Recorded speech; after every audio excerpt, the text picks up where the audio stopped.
チングヤンはね、たとえ、私と人民の間に子供ができても、自暴自棄にならないで。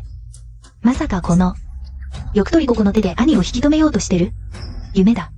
私風神優は、あなたみたいな人を、お嫁さんとは認めない。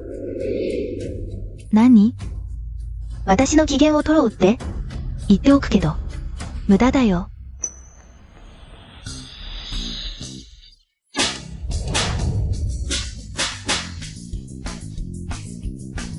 UER。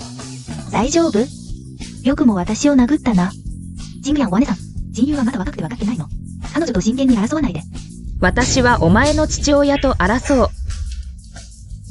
オモトング。あなた。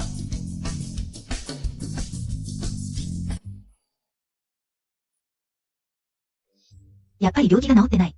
誰か、この狂人を外に連れ出せ。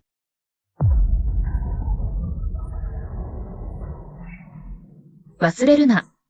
精神障害者殺人は罪にならないんだよ、お前ら。試してみるか？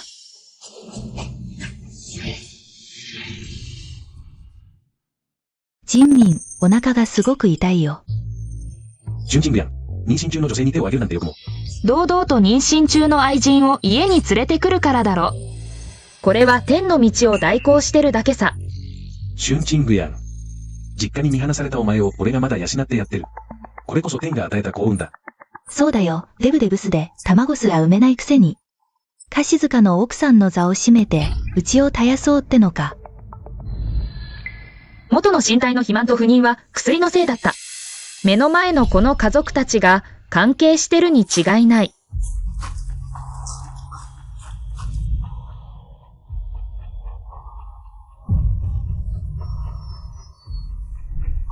人を害しておいて、まだ私を PUA しようってのか。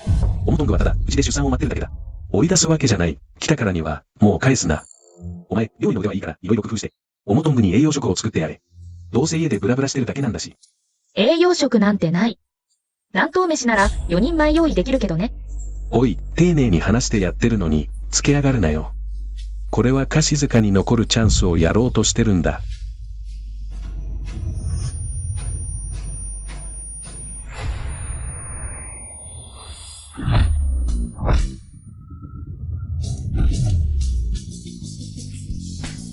ジンミン。目を覚まさせる、当然の義務だ。シュンチングヤン、オモトングに嫉妬しただけで、俺を殴るなんて、離婚するのが怖くないのか。いいよ、じゃあ離婚しよう。今すぐに離婚しよう。彼女は今までこんな冷たい目で私を見たことない。まさか。これも私の注意を引くための、新しい手なのか。20億くれたら、すぐ離婚届にサインする。20億？お前にふさわしいか？に一つで出ていかせないだけでも、うちの人民の情けの限りだ。それなのにまたがめつく要求するのか。大風呂敷を広げるつもりかよ。シュンチングヤン、お前が図に乗ってるのは、あさってのおばあちゃんの誕生パーティーで彼女がお前をかばうって思ってるからだろう。言っておくが、私はこういう。わざと遠ざけて近づける手口が一番嫌いなんだ。おばあちゃん、元の記憶の中で唯一彼女に優しくしてくれた人。江代最大の役所、ふもしの一人娘、彼女の手には、強難の全役所を動かせる人物がある。彼女さえ手に入れば、富豪ランキングナンバー1に返り咲くのも時間の問題だ。離婚慰謝料なんて大したことない。この結婚はまだ終わらせられない。おばあちゃんに合わせて。結局、私から離れられないんだな。オモトングは今、医学界の博士、シロ。私のために長年隠れていたのに、今出てきて彼女の面倒を見るなんて。あなたにとっては天の恵みだよ。シロ？彼女がシロっていうの？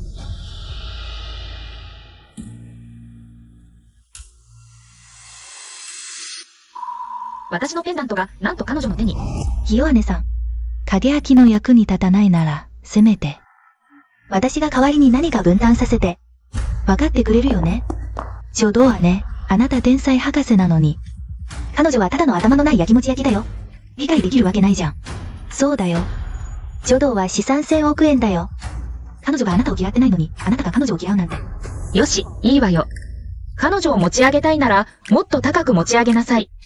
あなたたちが、木の棒を真珠と間違えたことに気づいたとき、どれだけ後悔するか見てみたいわ。白でも黒でも構わない。誰が来ても同じだ。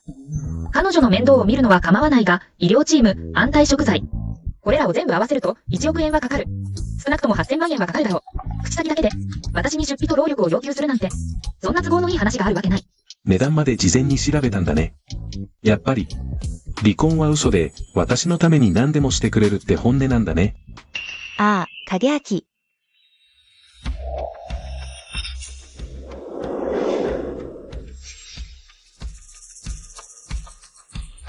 8000万円、このお金を持って。早くジョドの面倒を見てあげて。彼女とお腹の子供の。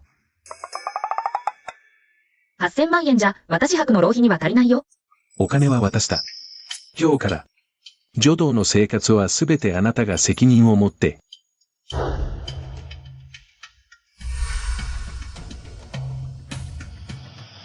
よこしなさい。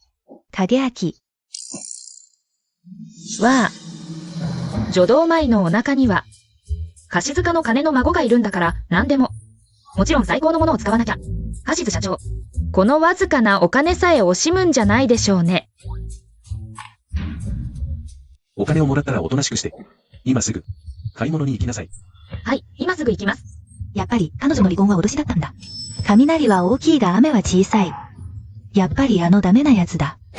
腰抜け。一度叩かれてまだ学ばないなら、叩かれたのが、まだ痛くないってことだ。低血糖の発作が出た。何をする気だ。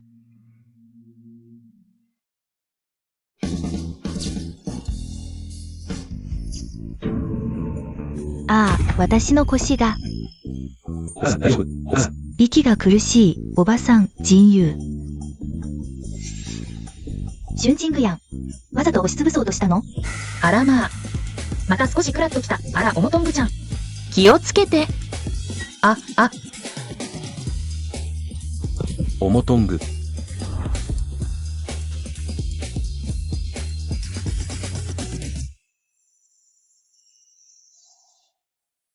先生、赤ちゃんは？妊婦が驚いて。大事ないよ、胎児も健康だ。運が良かったね。私の大事な銀尊に少しでも。何かあったら、命一つじゃ足りないよ人民。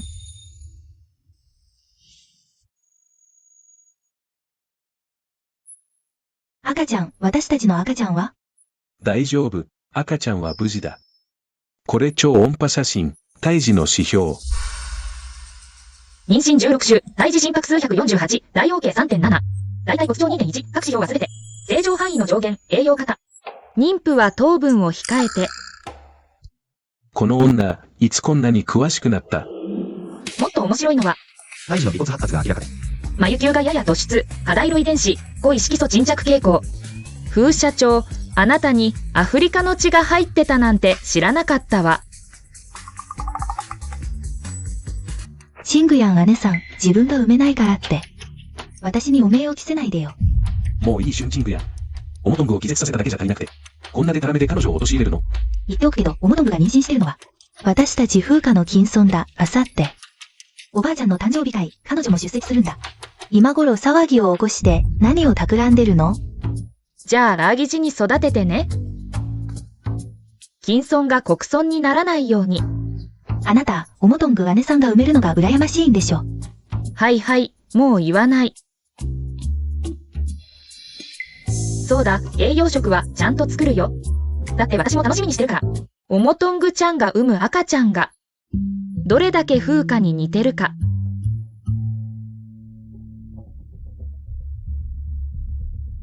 ジンミン兄さん、彼女わざと怒らせてるの？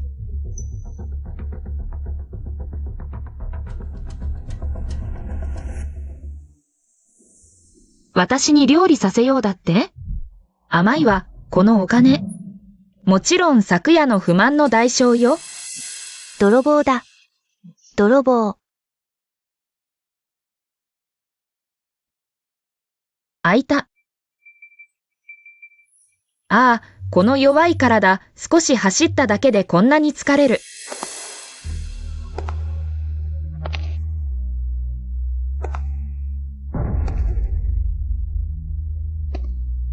小僧、余計な世話だ。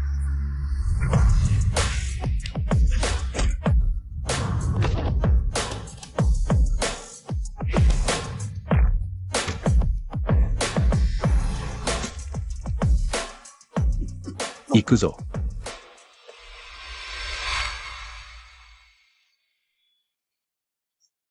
ミューロングチェ。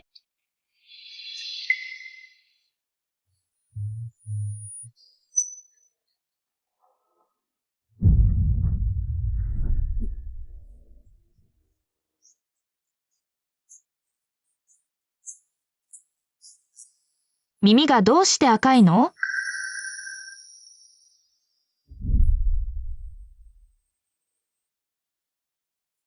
さっきなんて読んだ。ムーロン様。今読んだのはムーロンチェ。江城全体で。フルネームで呼ぶ勇気があるのは。たった一人。お前は誰だ？しまった。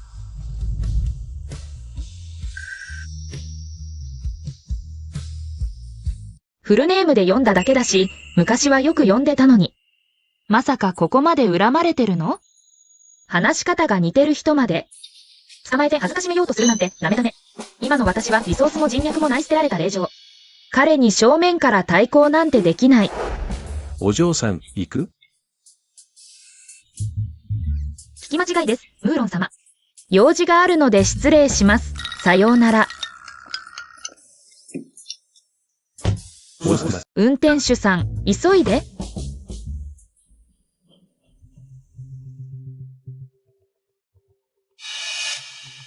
金張り締結、バイジーの秘伝。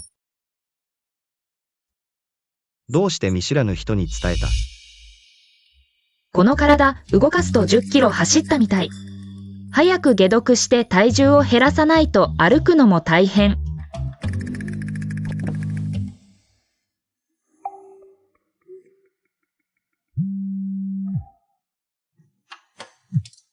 紳士薬業を息子に任せてほったらかしにしてる。安い親父じゃん。再起の場に困ってたのに。リソースが自らやってきた。新人や、また人民と何か揉めてるの？言っとくけど、樫塚は今うちの鎮火の最重要パートナーだから変なことして、家の商売に影響させないで。問題ない。それでこそ。じゃあ、ちぐさ銅を私にください。何？今は一文なしだし、もし衝動的に、風神民と離婚して、財産分与もされなかったら、鎮火にとって何のメリットもない。ちぐさ銅を私に任せてくれれば、離婚裁判なんて、考える気もなくなる。ちぐさ銅は人敗の手で。5年連続赤字、取締役会も不満だらけ。この厄介者を彼女に押し付けるのにちょうどいい。もしちぐさ銅をさらに悪化させたら、後で彼女が取り戻そうとする。おじいさんが残した遺産を、もっと理由をつけて断れる。よし、欲しいなら試させてもいい。ただし、もらったらおとなしくして、離婚なんて考えないで。弟と加算を争うような邪な考えも持たないで。安心して、私は約束を一番重んじる人間だから。ちぐさ銅、あの二世祖の弟に。めちゃくちゃにされちゃったけど、まあ、既存の枠組みと生産資格はあるから、これを再生させれば。江城で地盤を固める第一の足がかりになるわ。お嬢様、どこへ行くんですか？元の主は長い間、気持ちが塞ぎ込んで、体内に毒素が溜まっていたの。気分をリラックスさせるなら、やっぱり、拠点国際へ行くわ。彼女、まだ戻ってこないの？もうこんな時間なのに。彼女、わざとグズグズして、戻ってきて世話をしたくないんだと思うわ。人民。シングヤン姉さん、まさか。金を持って逃げたんじゃないでしょうね。ありえない。これまで何年も。私が東といえば、彼女は西へなんて行けなかったんだから。それに彼女、江城に頼れる人もいないし。私に逆らうなんてありえないわ。ほらね。彼女、ただ動作が少し遅いだけよ。ほら。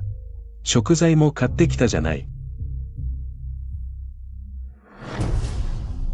シュンチングヤンが私のカードで、ナイトクラブで100万使ったのよ。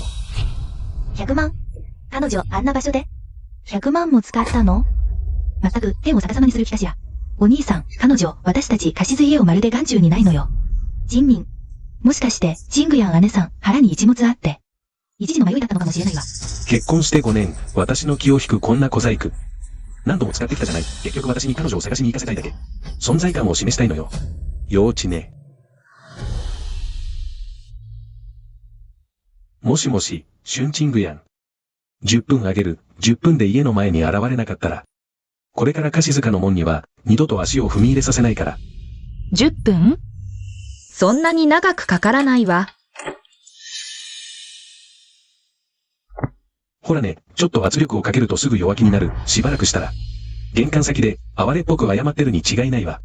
お兄さん、早くドアを開けて、彼女がどう謝るか。見てみたいわ、人民お兄さん。ジングヤン姉さん、もう間違いに気づいたんだし。これ以上彼女を困らせないでよ。彼女のために取りなしてくれた分。彼女を許してあげる、私たちに土下座して謝ればね。この件は、水に流してあげるわ。シュンチングヤン、あなたがひざまずいて謝れば。ドアを開けてあげる。サプライズ。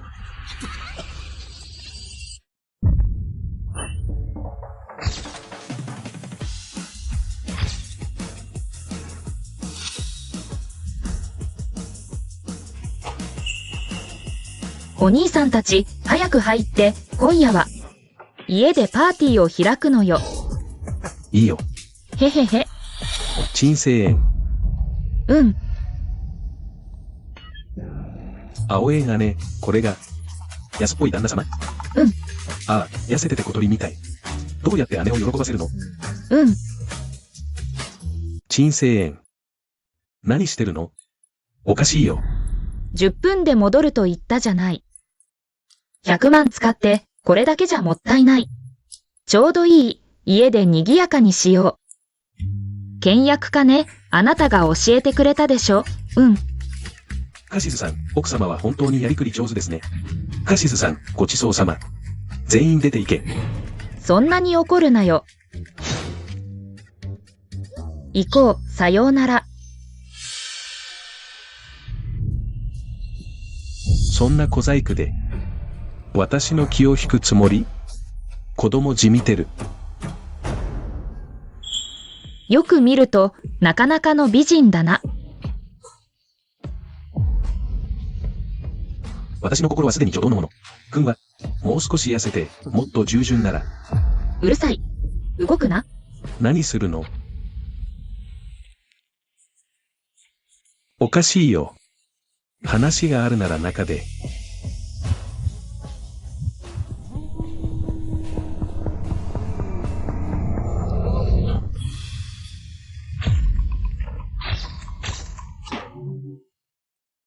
汚い。どうして避けなかったの？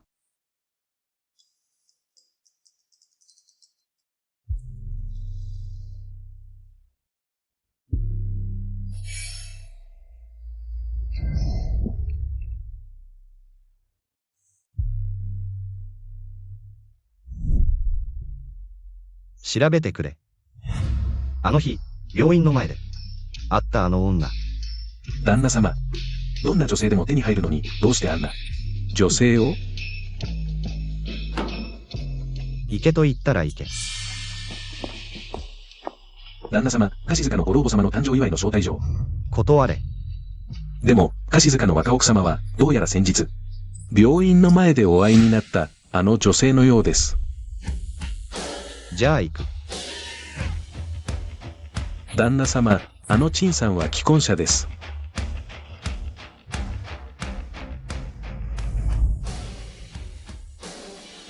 知ってる。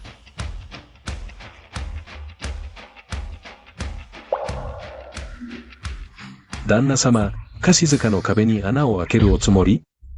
ああ、気持ちいい。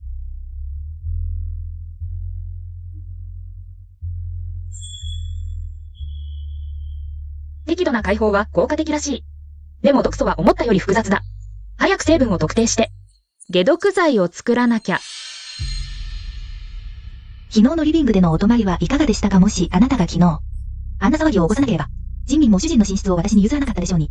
あなたね、これはまさに、鶏を盗もうとして米を失うってやつよ。子供も産めないデブ女が、ここで気にしていないふりをするんじゃないわ、忠告するけど。さっさと身を引いた方がいいだって愛されていない人こそが、第三者なんだから。あらちょうど心配してたのよ、このなセリフを言わないんじゃないかって。あなた何するの警告するわよ。死妊娠してるの。もしまた私を殴ろうものなら警察を呼ぶわ。殴らなくてもいいわよ。5000万円くれれば。一応あなたを見逃してあげることを考えてもいいわ。5000万円？シュンチングやん。頭おかしくなったんじゃないの？忠告するけど。さっさと身を引いた方がいい。だって愛されていない人こそが第三者なんだから。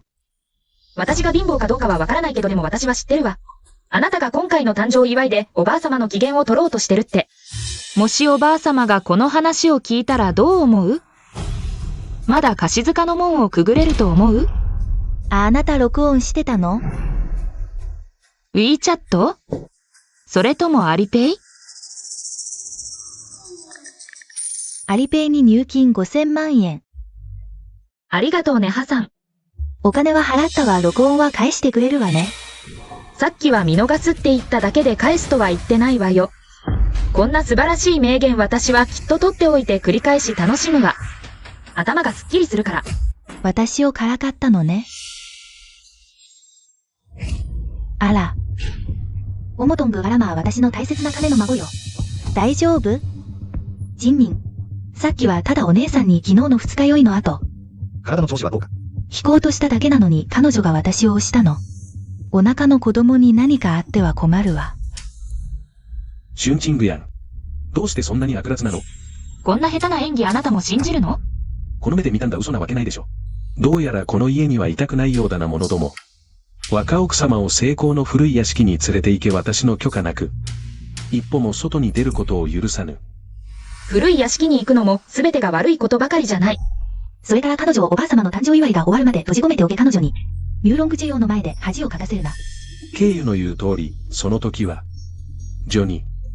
お前の代わりにおばあちゃんの祝宴に出てもらう。母養者。彼がどうしておばあちゃんの誕生日会に？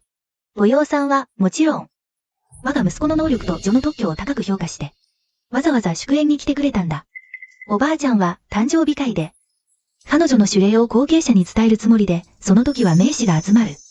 兄のそばにいる女は、当然場を盛り上げられるものでなければ。お前はおとなしく屋敷にいて、外で恥をかくな。連れて行け。指令を伝える？じゃあこの誕生日会、絶対に行かなくちゃ。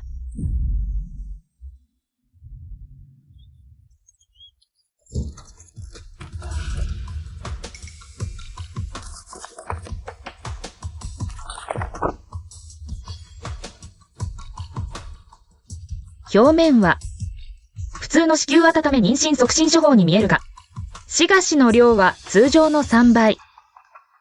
妊娠補助処方に本来入れるべきではない。点線等まで加えている。青つばめ。これはお母さんが特別にあなたのために調合した妊娠補助処方よ。体にいいから、これから毎日煮出して飲ませる。早く貸しず家に、ぽっちゃり赤ちゃんを産ませてね。さあ飲みなさい。これは妊娠補助じゃない、不妊処方だ。長期間服用すると、妊娠しにくくなるだけでなく、食欲亢進や情緒不安定を引き起こす。道理で元の持ち主が過食症だと布告されたわけだ。貸図慶明、あなたは本当にひどい手を使う。5日後、貸図おばあさんの誕生日会は彼らの仮面を剥がす最高の舞台。私は行くだけじゃなく、華やかに行って彼らの顔を思い切り叩き潰す。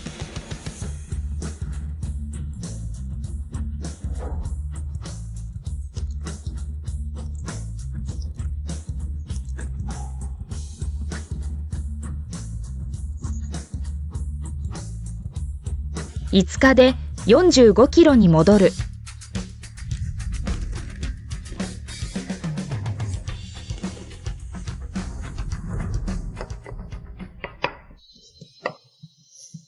薬草を摘めば痩せて綺麗になれる？まるで、自分が何か名医だと思ってるみたい。つまり、これまでずっと。毎日ダイエットだのと騒いで、食事制限や第3。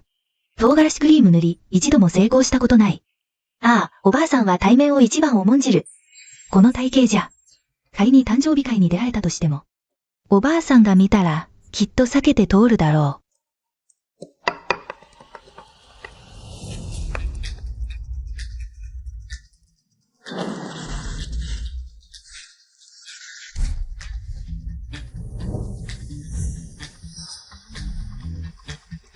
まずこの清濁丸で代謝経路を疎通させ、運動で循環を加速、薬湯と芯で、残った毒素を体外に追い出す。5日なら間に合う。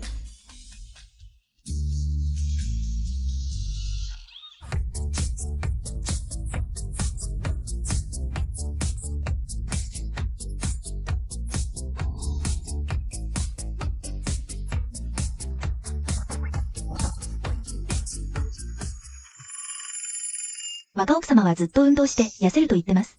ご老婦人の誕生日会に行くためだそうです。こんな短い期間で痩せられるわけない。夢物語だ。無駄な努力はやめろと伝えろ。おばあさんの誕生日会は名士が多い。私が求める対面を彼女は与えられない。しっかり見張っておけ。疲れたからお風呂に入るはこの場所に。老婦人整備祝いの贈り物を届けて人を手配して。ちゃんと宴会に送り届けて。ついでに前に予約したドレスも取ってきて。若奥様そのドレスは XS サイズですよ。行けって言ったら行きなさい。今夜最後の治療が終われば、完全に痩せられるの。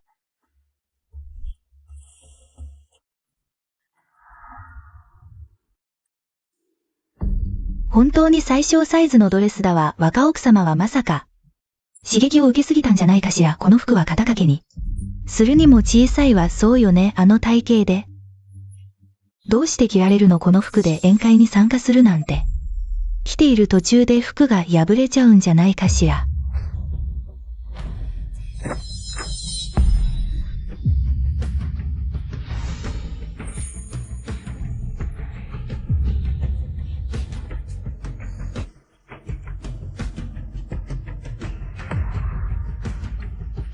今でも私が着られないと思う？カシズ氏グループ王総内容真珠一生を送る。終始グループ衆創造翡翠如意一振り。周総をそうお気遣いありがとう。さあどうぞお入りください。貸付若奥様春鎮具やん。白玉無料呪物仏像一体を送る。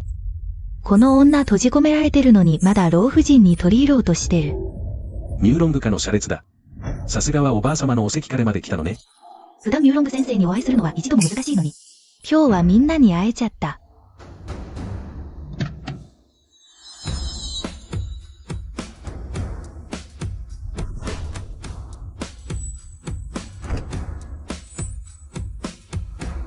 ミューロング先生、おばあ様の誕生日会にご合流いただいて。本当に光栄。まあ噂以上に素敵。私を見たみたい。私はカシズカの当主なのに、彼は私すら見ようともしない。兄さんそう言わないでミューロング先生。みたいな人物が少し傲慢でもいいじゃない。それに彼は独身だって聞いたわ。もういい。夢中になるのはやめて。おばあ様の誕生日会なんだから、節度をわきまえていきましょう。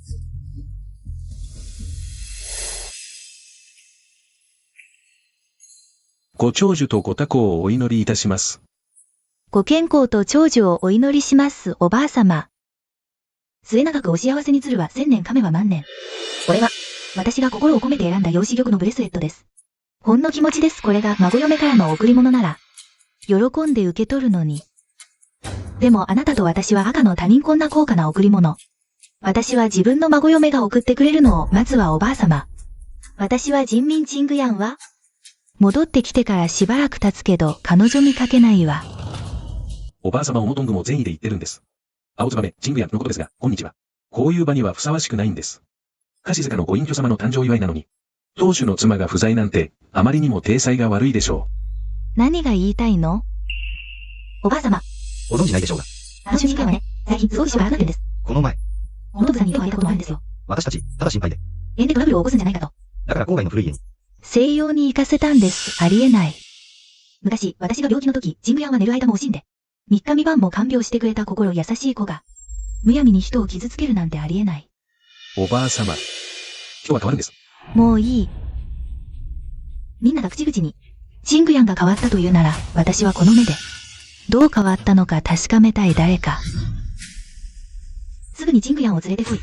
彼女に直接聞く彼女の問題なのか、それとも誰かが仕組んだことなのか。でもおばあ様。ジングヤンはこの5年で本当に大きく変わったんです。ここに来て、あなたの気分を害するのが心配で。そうです。ご隠居様最近のジングヤンさんは、何か刺激を受けたのか、性格が一変して。暴飲暴食、今の体型も顔つきも。以前とはまるで別人なんです。そうですよ、お母さん私たちが着させないんじゃなくて、もう。彼女がどんなありさまかわからないんです。今日は大勢の前です。みんなに見せたら。貸塚の若奥様があんな代物だなんて、笑い物になるじゃありませんか。太ろうが痩せようが、彼女は貸付の嫁。このばあさんが気に入ったのは中身、見かけじゃない。行け。連れてこい。シュンチングヤン、おとなしくしてろ。出てくるな。ご隠居様、迎えに行かなくても若奥様は、もう到着しています。シュンチングヤン。わざわざ恥をかきに来たの？私の顔を潰す気？クソばあさん。あのデブをわざわざ呼びつけて。恥ずかしい限りだわ。まあいいけど。彼女が恥をかけばかくほど。おばあ様は彼女を嫌うでしょう。これは。驚くだろうと思ってたわ。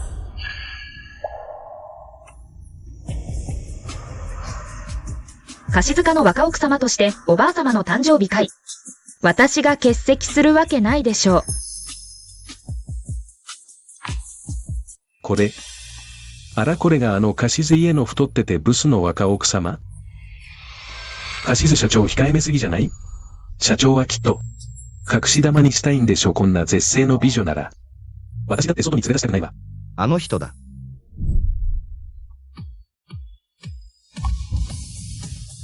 たった数日でここまで。生まれ変わることができるなんて。おもとんぐ姉、私の目がおかしい。100キロ超のデブ女よ。顔は確かに痩せたけど。顔立ちはシュンチングヤンそのもの。たった5日でどうしてこんなに痩せたの？急にこんなに綺麗になったなんて。このスタイル、この気品。5年前に初めて会った時だって、こんなに輝いてなかったわ。絶対わざとよ。こんなに綺麗になって目立つように現れて。私の出し物を邪魔するつもりなの？おもとんぐ心配しないで。おばあ様が。どんなに彼女を気に入っても私の心ではあなたが認めた。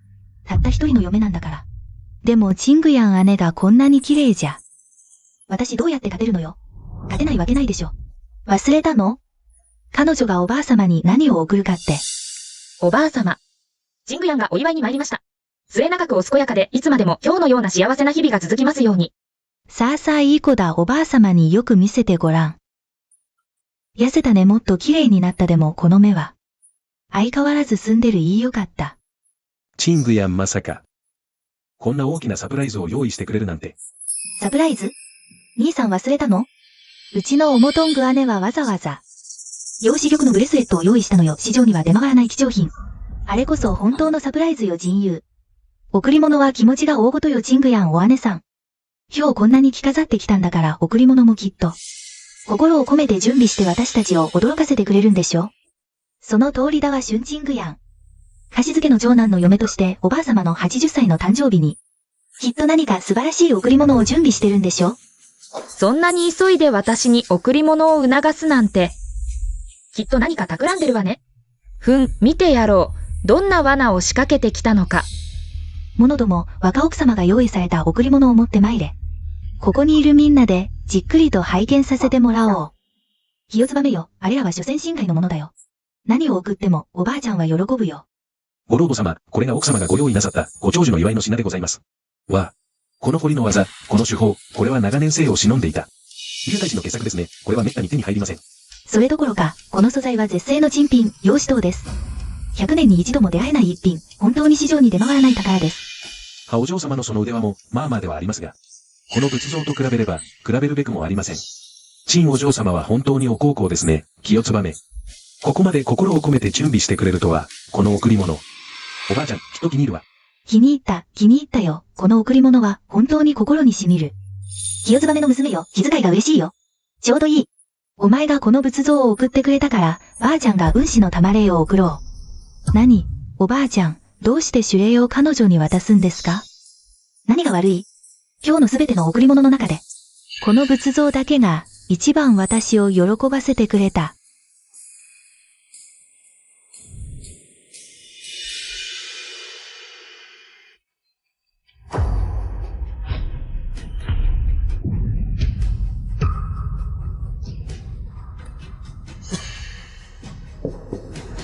生ツバメ。これはどういうつもりだ？今日はおばあちゃんの大豆の日だぞ。よくもこんなものを送って、彼女を呪う気か？仏像が血を流す。これは大凶の前兆だ。長寿の縁でこんなことが、これは、もしかして天の意志か？何かを暗示しているのか？だから彼女は厄介者だと言っただろう。出てきたらすぐにこんな騒動を起こす。彼女、急にこんなに痩せた。何かに取り憑かれたんじゃないか。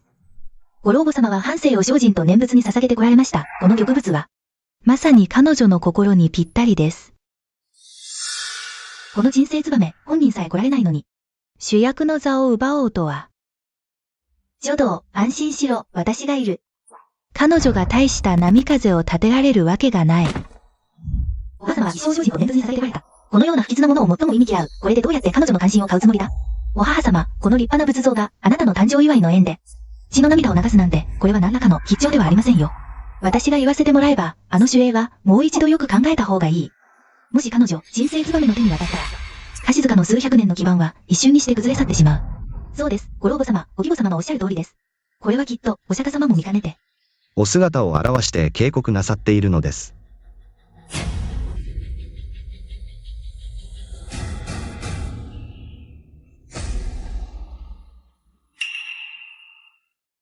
この地の涙は、絵の具で作られたものだ。誰かが倉庫にあった時点で、すでに細工をしていたということだ。この倉庫を管理している者は、お前じゃないのか、姑？何をでたらめ言ってるの？私に濡れ衣を着せようとして。証拠はあるの？この仏像の中には私が特別に作った安心香が入っているの。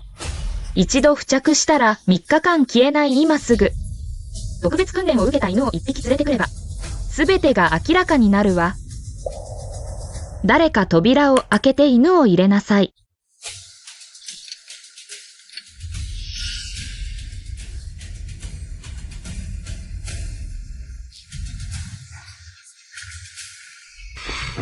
いけいけ。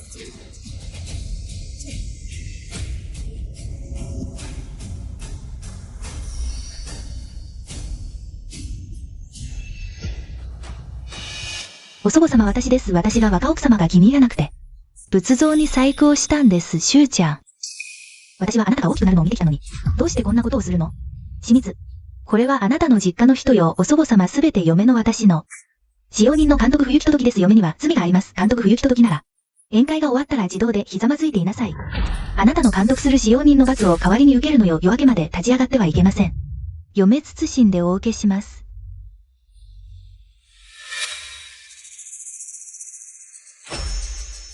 この仏像は、私に5000万もかかったのよ。お義母様が調教した人ならお義母様はどう思う？このお金は誰に返してもらえばいいの？私の人なら。私が代わりに返します。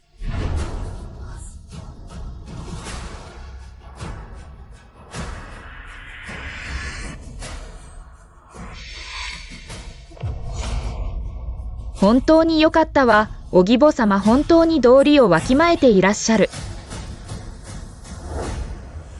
お祖母様明らかに彼女がこの不吉なものを、ここに持ってきたのになぜママだけ罰せられて彼女は罰せられないの？確かに、その通りね。今日お祖母様は本当に驚かれたわ。お詫びの気持ちを込めてお祖母様に、2つ目の誕生日プレゼントをお送りしたいと思います。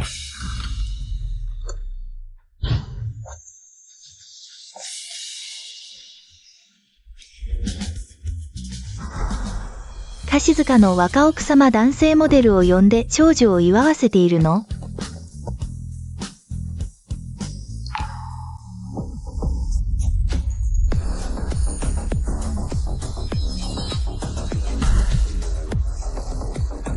陳清香を。何をしているの？早く止めさせなさい。何？もっと近づかせて。皆さんはっきり聞こえましたか？もっと近づいてじゃないとお祖母様はあなたたちが見えないわ。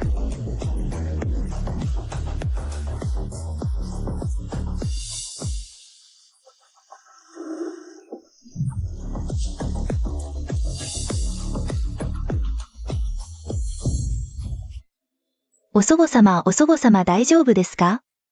新清香を。あなたは男性モデルの群れを連れて帰ってお祖母様にストリップを見せるの？見てごらん、お祖母様はあなたにどんなに怒っているか。私はお祖母様がとても楽しそうに見えましたけど、お祖母は裏所持料を食べようと分かっているのに、どうしてこんなものが好きなの？早く全員を追い出しなさい。とんでもない。刺激は十分、あとは最後の一手だけ。白の飛信術、まさか彼女は。お祖母様。清川ね、あなたはお祖母様をこんなに怒らせて。一体何のつもり？誰かこの狂った女を捕まえて連れ戻しなさい。精神病院に送り返して。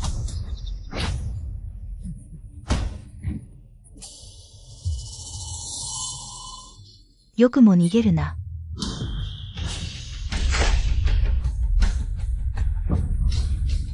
逃げるどころか、もっと酒を浴びせてやる。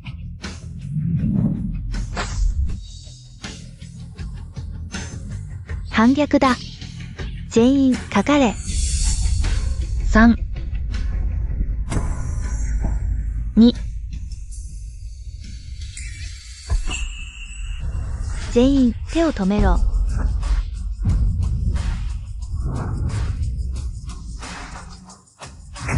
おばあちゃん、あなた立てたの？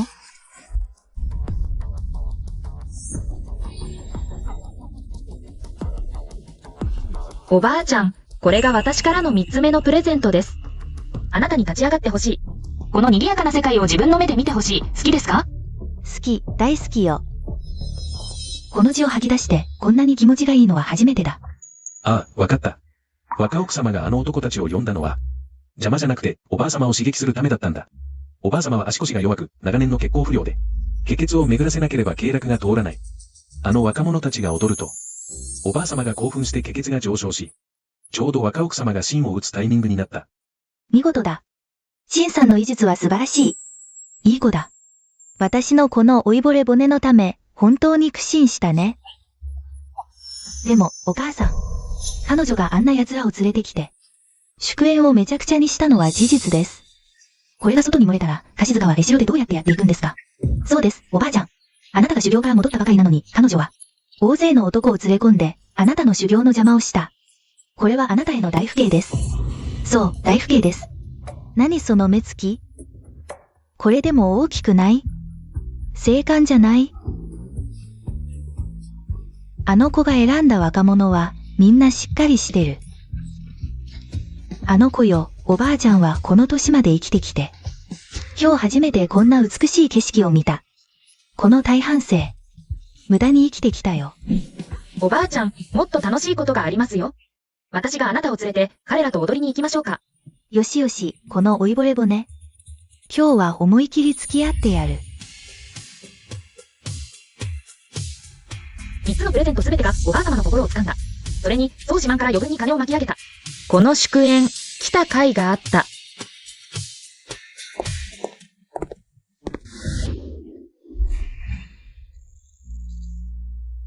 母用鉄。シンさん、歯ごたえいいですね。母用さん、ここで私を待ち伏せて何の用？私が何をしたいと思う？彼、私を口説いてる。人妻が好きなんだ。道理で以前、私がどうからかっても相手にしてくれなかった。こんなに慣れた壁ドンの姿勢。多くの女の子にアプローチしたことがあるようだ。母用さん、あなたは、私の夫を奪おうってわけ？そうだとしたらどうだ？シンさん、私、すごく気になるんだ。一人の人間が。数日でこんなに痩せられるなんて。この世の中には、そんなに不思議なことがあるの？世の中広いんだ。何でもありさ。じゃあ聞くけど、知ってる？白って人。彼女に似てるよ。彼、私だと気づいたんだ。ここで待ち伏せして。もしかして、私に復讐しようとしてるんじゃないの？ムーロンさん、ナンパの仕方、古臭いね。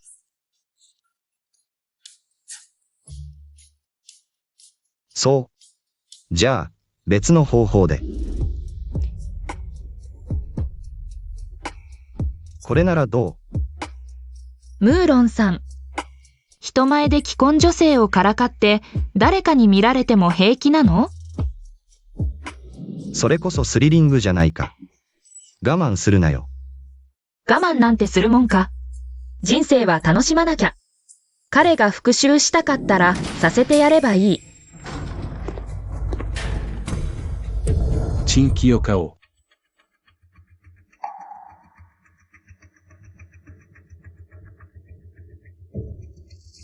さっきは見間違いだった。兄さん、何見てるの？おばあちゃんがケーキ切るよ。早く行こう。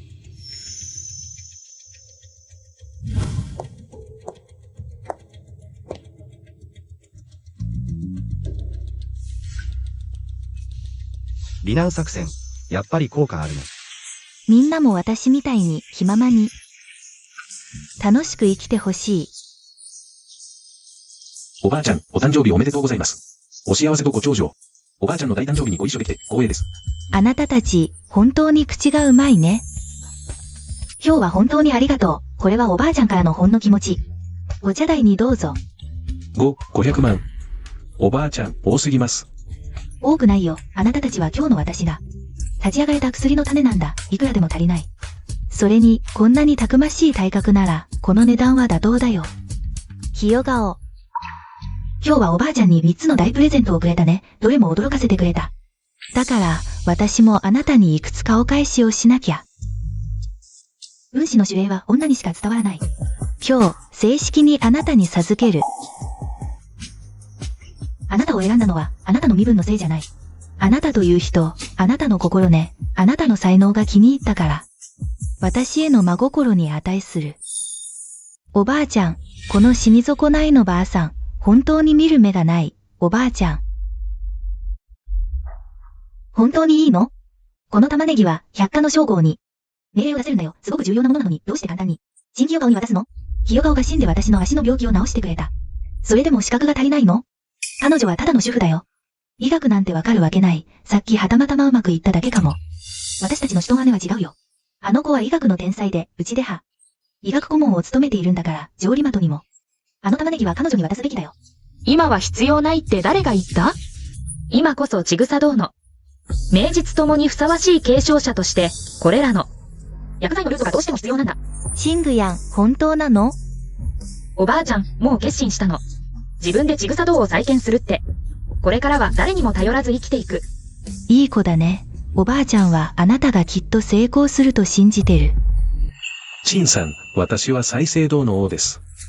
あなたの医療技術は本当に素晴らしいですね。ぜひ機会があれば、ちぐさ堂と提携させてください。うちの会社は、あなたのような人材がどうしても必要なんです。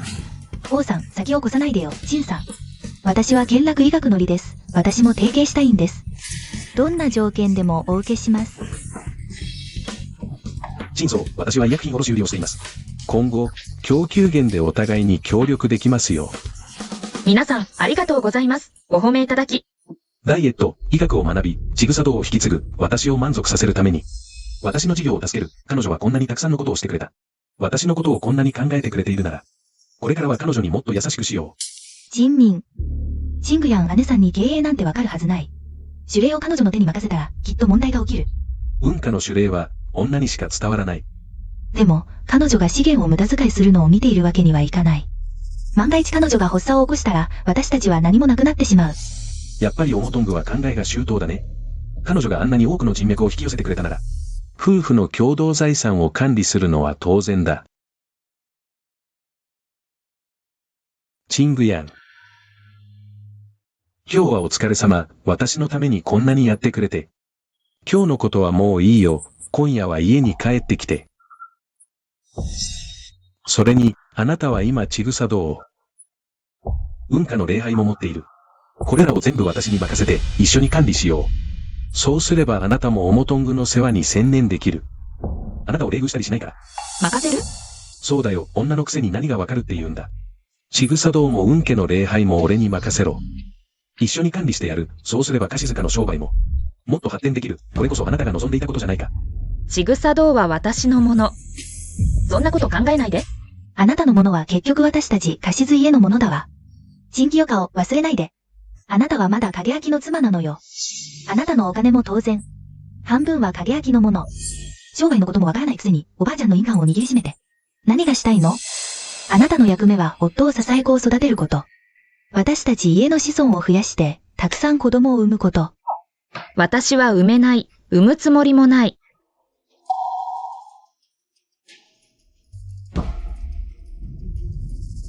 ひよ顔、それはどういう意味？おばあちゃん、まだご存じないでしょ？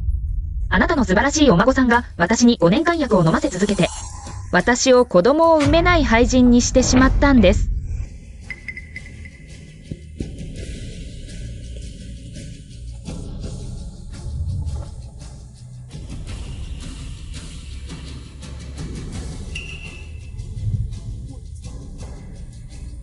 この薬を長期間服用すると、不妊になるだけでなく、食欲が異常に更新し、情緒不安定になります。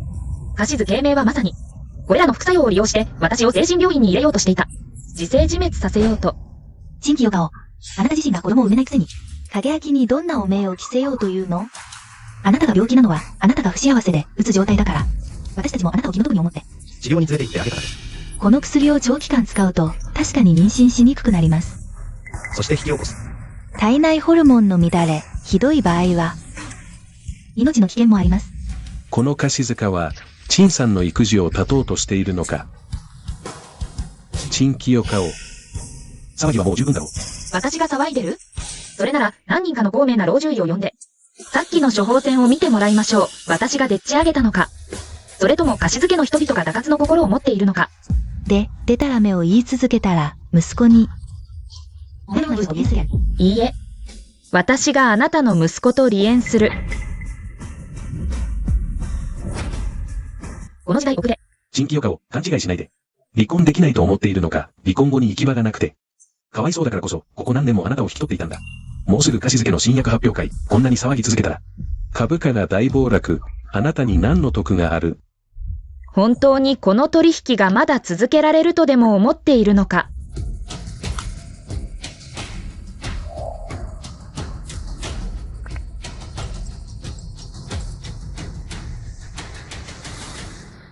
終わった。急いで貸し寿司グループの株を売り払え。大変なことになった。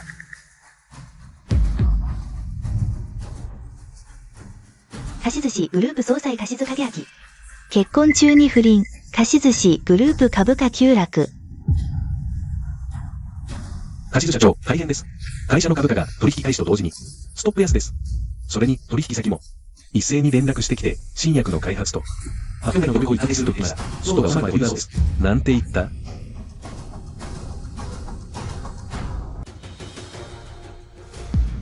おばあちゃん、お母さん。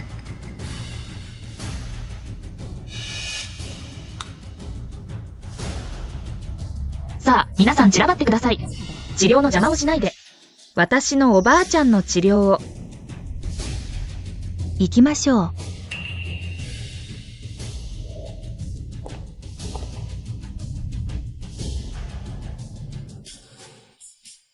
おばあちゃん。みんな帰っちゃったよ。まだ起きないの？すまないね、孫よ。おばあちゃんはわざと気を失ったふりをしたんだ。お前のためを思わないわけじゃない。ただ、この騒ぎを早く終わらせたかったんだ。おばあちゃんの気持ちを分かってほしい。この目で、貸し寿司が崩れるのを見るわけにはいかないんだ。大丈夫。私も結局、おばあちゃんの誕生日パーティーを利用して、この件を公表したんだから。これでチャラだね。長いまからい思いをさせてしまったね、孫よ。人民が仕事を片付けて、家に帰ったら、必ず厳しく叱ってやる。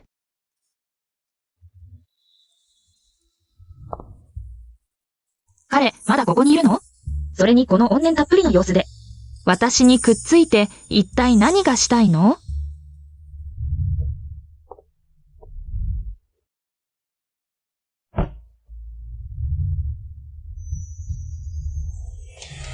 ニューロングチェ、何してるの？さっきできなかったことを続けるだけさ。話してよ。私が人にちょっかいを出すことはあっても、人にちょっかいを出されるなんてありえない。昔は、よく私にちょっかい出してたじゃない。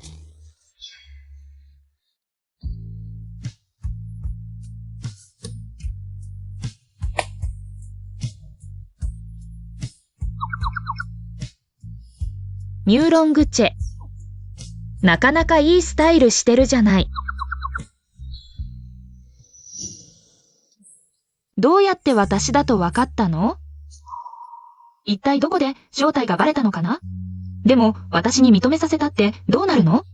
まさか今、私が落ちぶれたのを見て、仕返しでもするつもり？少しはフェアに戦ってよ。私が成功してから。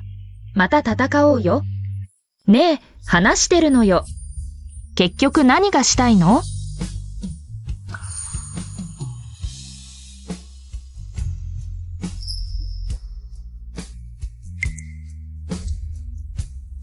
さっき私が何をしたいか聞いたよね。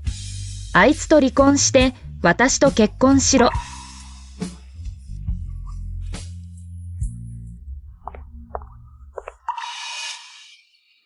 あなたたち。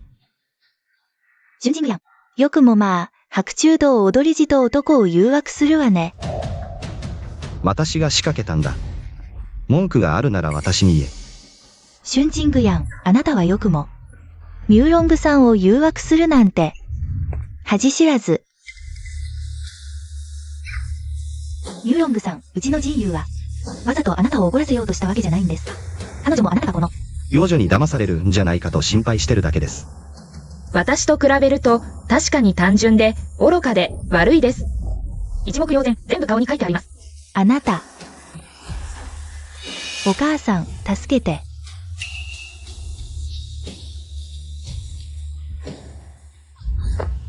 ミューロングさん、私たち。娘を許してください。どんな条件でも。全部受け入れます。それはあなたが言ったことです。風神民と離婚したい。今すぐに。あなた。いい、離婚なら離婚だ。私たち、貸し家はあなたなんて。卵を産まないメンドリなんて。サインする。今すぐサインする。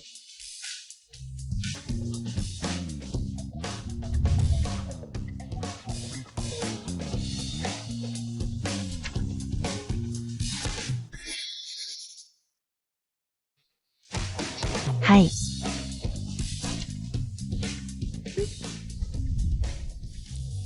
それと、夫婦共有財産の半分は？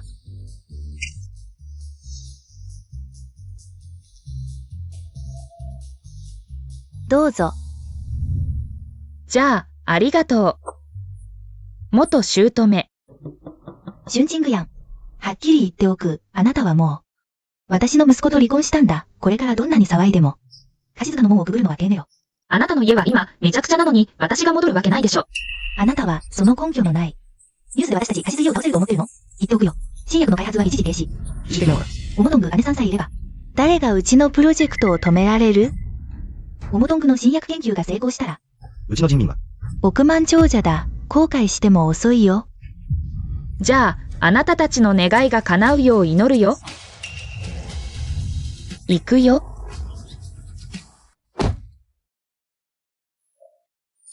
さっき宴会場で言ったこと、本当なの？嘘なの？あなたが同意すれば本当のことになる。私が死んだ後、あなたの方が賢くなったなんて。だって、あなたは当時、本当に私が好きだったようには見えなかったから。今の私が真剣に恋愛したいように見える？同じシモンの仲間なのに、どうして彼はこんなに迷っているんだ？どこへ行くの？離婚したんだ。陳さんはきっと落ち着かないだろう。実家に帰って、両親に挨拶してくる。運転して。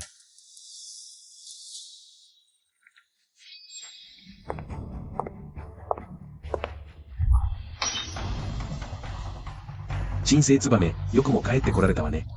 間違いなければ、この家は私の祖父が。私に残してくれたものよ。どうして帰ってこられないの？嫁に行った娘は。捨てた水道税に。弟の財産に手を出すな。あなた自身が、貸し夫人の座を捨てて離婚騒動を起こしたんだから。姉さん、悪いけど言わせて。男に女友達がいるくらい、普通じゃない？本当器が小さいわ。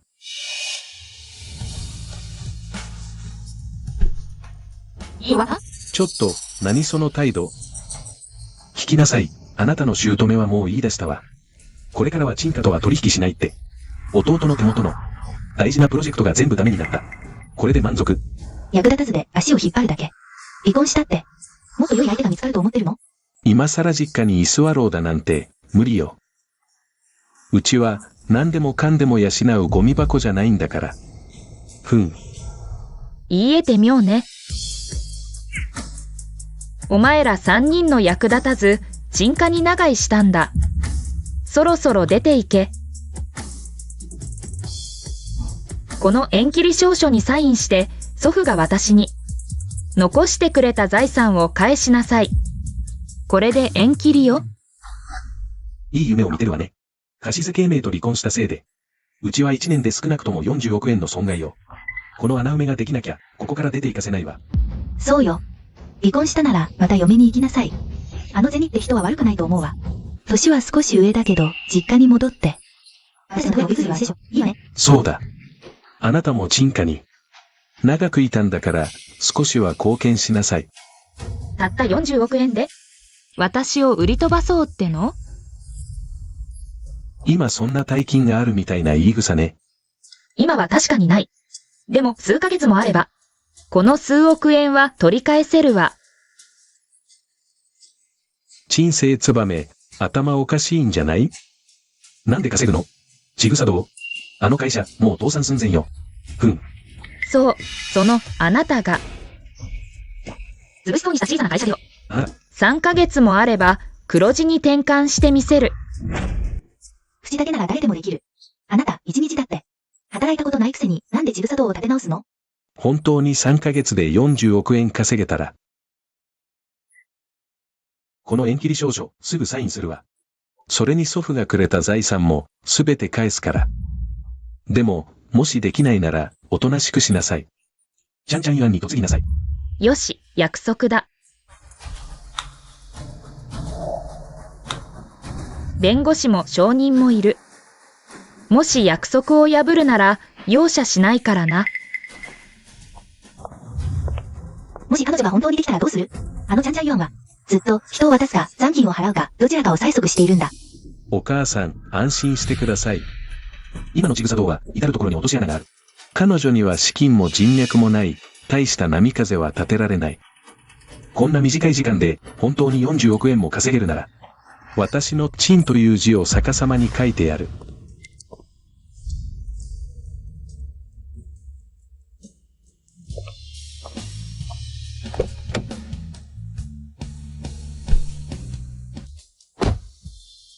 どうしてまだ帰らないの？この家はあまり住んでいないから、引っ越してきてもいいよ。私は施しは受け取らない。じゃあ、僕と結婚するって選択肢もあるよ。施しも、たまには悪くないかも。ただ、これだけは。わかってるだろう、約束はできない。でもな、もしついてきたいなら、ついてきてもいい。縛りはしない。結婚も自由、互いの必要に応じて。やっぱりこのプライドの高い変人、こんなの受け入れられるわけない。不平等条約だもの。嫌なら無理しなくていい。強要はしないから。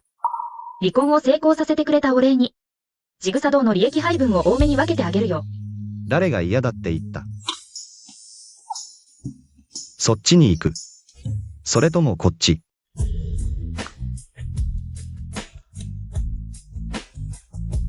今ならまだ。後悔できるよ。なんで後悔するの？願ってもないことだよ。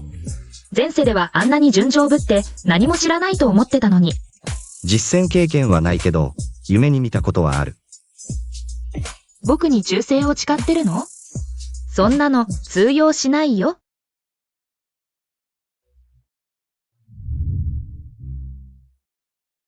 今回の後、また次がある。多分ある。じゃあ、今からどこに行くの？この私自身の事業を発展させに行くの。そうだ。聞くけど、私のペンダントはどうして？イエオモトングのところにあるの？バイジ。あの夜、君のペンダントは体についていなかった。まさか、彼女が混乱に乗じて持ち去ったのか？彼女を暴きに行くの。彼女は今、君の特許を使って、風神民を立て直そうとしている。直接奪い返すのはつまらない。敵に油断させて。絶対の自信、これこそ次元を超えた圧倒だ。やっと落ち着いたあのニュース。どこのライバル社が流したのか菓子寿司の株価を。数日間もストップさせて。幸い私が表に出て研究チームをなだめた。彼らは私が菓子寿司で指揮を取っていることを知っている。指揮はもう落ち着いた。君がいてくれてよかった。それに培事のやつは研究に夢中で。公の場には決して顔を出さない。この偽のペンダントを身につけていさえすれば。誰も私の身分を疑うことはない。23研究チームも安定した新薬発表会は予定通り進行中だうちの菓子寿司は。きっとこの難関を乗り越えられる。うん。発表会は最重要事項なんのミスも許されない。そうだ、チングヤンはここ数日会社で残業してるけど彼女は騒ぎを起こしてないか。彼女はとっくに逃げ出したよ。逃げたってどういうこと？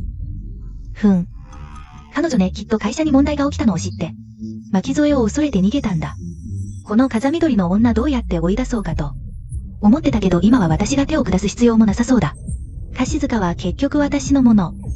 ただ会社に問題が起きただけで彼女はもう待ちきれずに、私から離れようとする。ジングヤン姉さんあまりにも先が見えていない。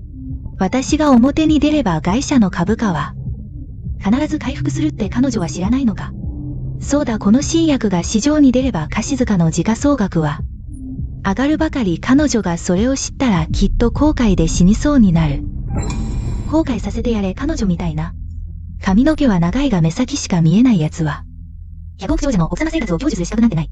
そう発表会が開かれれば菓子寿司の株価は上昇する。彼女はきっと実家からしょんぼりとやってきて私に和解を求める。菓子塚を自由に行き来できると思っているのか、その時は。会うかどうかもわからない。少なくとも。持ち逃げした金を吐き出させなければ絶対に。家にいるわけにはいかない。ああ。彼女も5年間付き合ってくれたからな。誠意ある謝罪ならば。まだ考えてもいい。彼女を私のそばに泊まらせてやること。お前たち。聞いたな。発表会の会場を派手に飾り立てろ。招待した。私を嘲笑った連中を全員呼べ。彼らに見せてやる。俺、菓子塚明は、そんなに簡単には倒れない。影明、信じてるよ。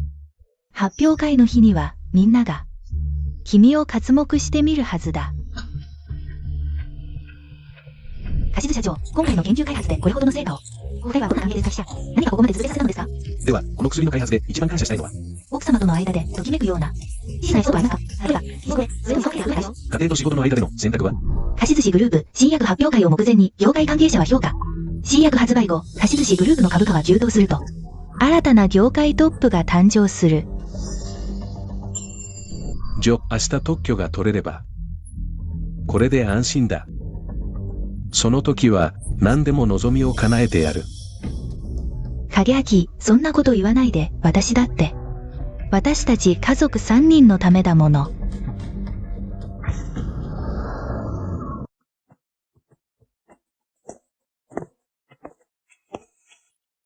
新薬の研究に没頭してる間、会社の状況はどうだった？すべて順調よ。ただ、新鮮茜、菓子寿司が最近、ずっと私たちを狙ってて、取引先の7、8社を全部奪い取られたの。それに、これを送りつけてきた。菓子寿司新薬発表会。これは招待状じゃなくて、挑戦状だ。久しぶりに。挑戦者か、なかなか興奮するね。あ、そうだ、申請してた新薬の特許はどうなった？手続き中で、月末には取れます。よかった、うちの新薬もすぐ発売だ。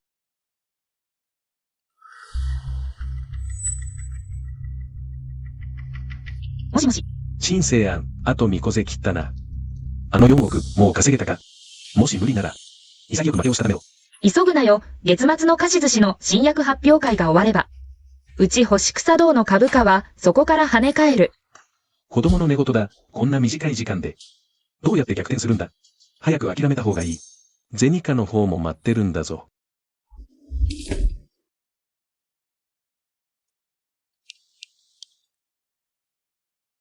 陳社長、それでは失礼します。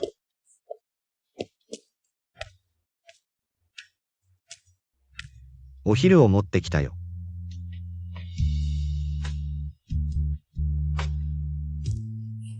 全部好きなものばかり。母陽鉄、なんで今まで気づかなかったんだろう。君がこんなに内気で、実は私を心底愛してたなんて。前はクールなふりをしてたのに。今は偽りなく正直に接するよ。忙しい日々、いつ帰ってくるの？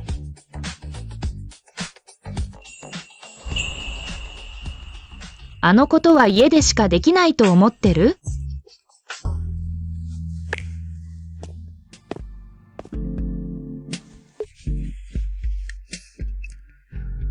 そうだ。研究室に置いてきた資料を取ってきて、菓子寿司の新薬発表会で使うんだ。ついに会場を荒らしに行くんだね。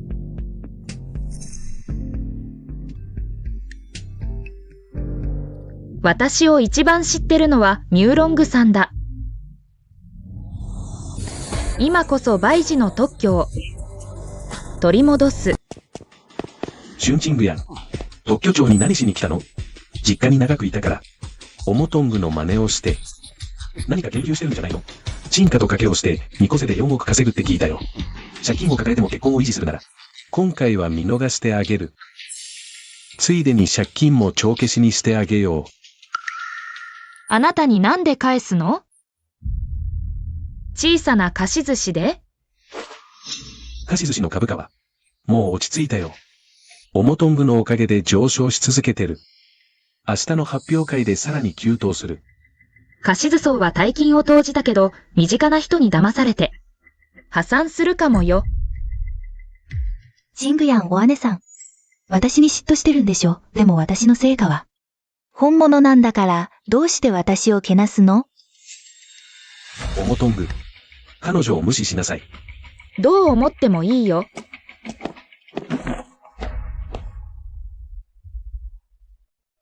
たとえバイジが菓子寿司を支えても、菓子寿司がそんなに威張れるわけないでしょ。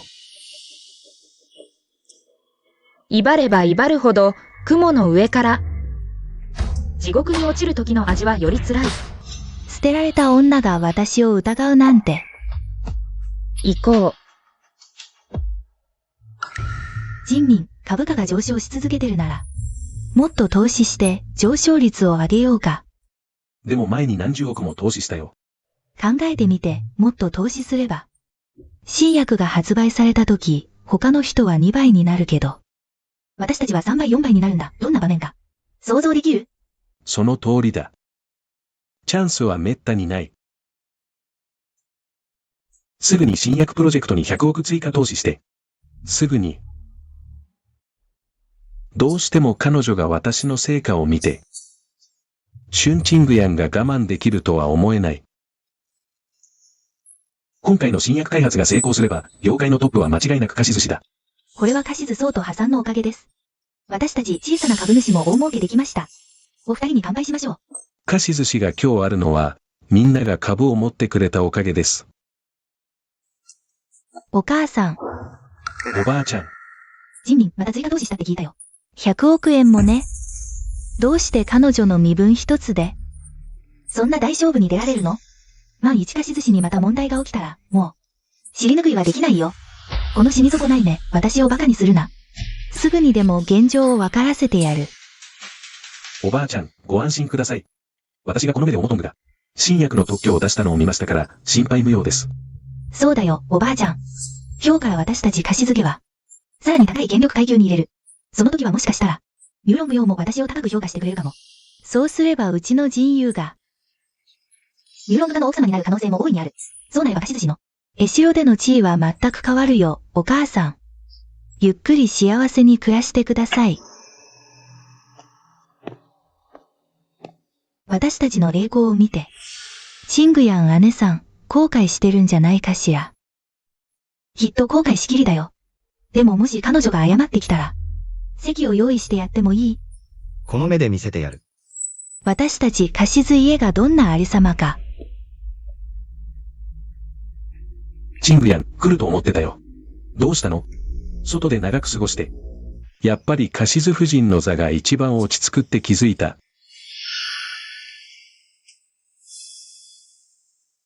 明らかに和解を求めてきてるくせに。何を気取ってるの？うちの人民がチャンスをくれるのは、あなたの前世の徳のおかげよ。これからはおとなしく家でしっかり世話をして、変なことばかりしなければ私たち貸し図家は、まだあなたを受け入れてやれる。言い終わった？もういいよ、お母さん。おめでたい日に余計なことは言わないで。ジングヤン。あなたが謝れば、前のことは水に流してやる。あなたはまだ貸し塚の夫人だ。そうよ、ジングヤン姉さん。謝ってくれれば。私たち貸し図家はあなたを粗末にはしない。私たち貸し図家は結婚前に妊娠して、婚姻届も出してない人が私たち貸し図家を名乗るなんて。チングヤン。嫉妬にも限度ってものがあるわ。別に私が復縁を懇願してるわけじゃないんだから。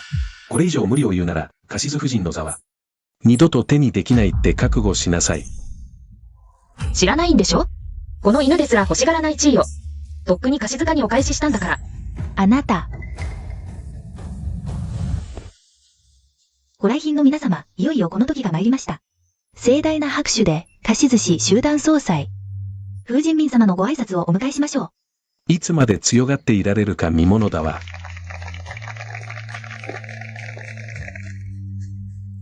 見てよ、うちの人民。もうすぐ業界の新たなリーダーになるんだから。本日はご臨席賜り誠にありがとうございます。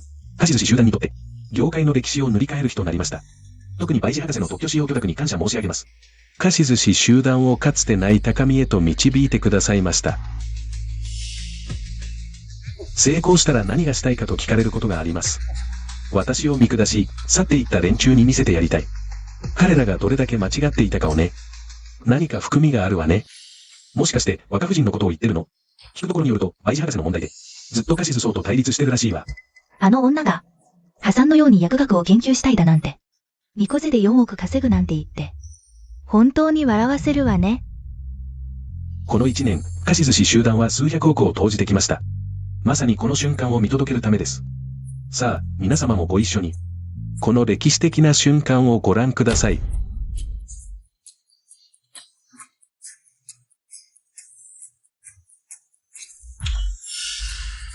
止めて。すぐ止めて。大変なことになった。知的財産局からの広告を受領。バイジ博士が、貸し寿司に許諾したすべての医療特許を、本日正式に撤回。我々の工場が、徹夜で生産した薬はすべて廃棄物同然に。見せて。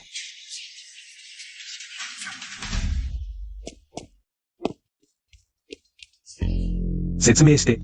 どういうことだ？何の理由もなく撤回するなんて。きっと誰かが操作ミスを本当に撤回してません。してない。当然知らないはずだ。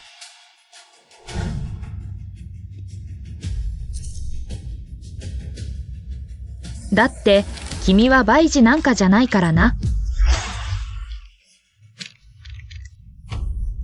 何をデタラメ言ってるんだ。私がバイジじゃないなら、どうして使用許諾が取れたって言うんだ。このペンダントはどうして私の首にあるんだ。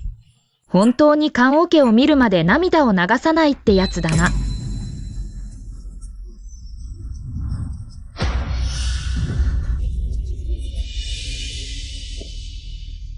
君が知ってるのは、ペンダントを手に入れ、バイジが預けた。特許を取得したことだけ。彼女の研究室に。これだけの資料があることは知らないだろう。ありえない。きっとオムトング姉を兼ねるために、でっち上げたんだ。あなたが彼女を病んで。これらのものを全部バイジが直接私にくれたんだ。まさか、私も彼女を陥れる瞳だったっていうの。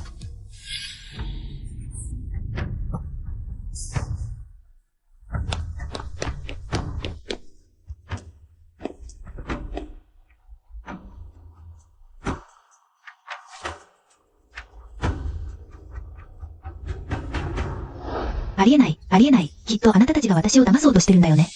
バイジはもう死んだ。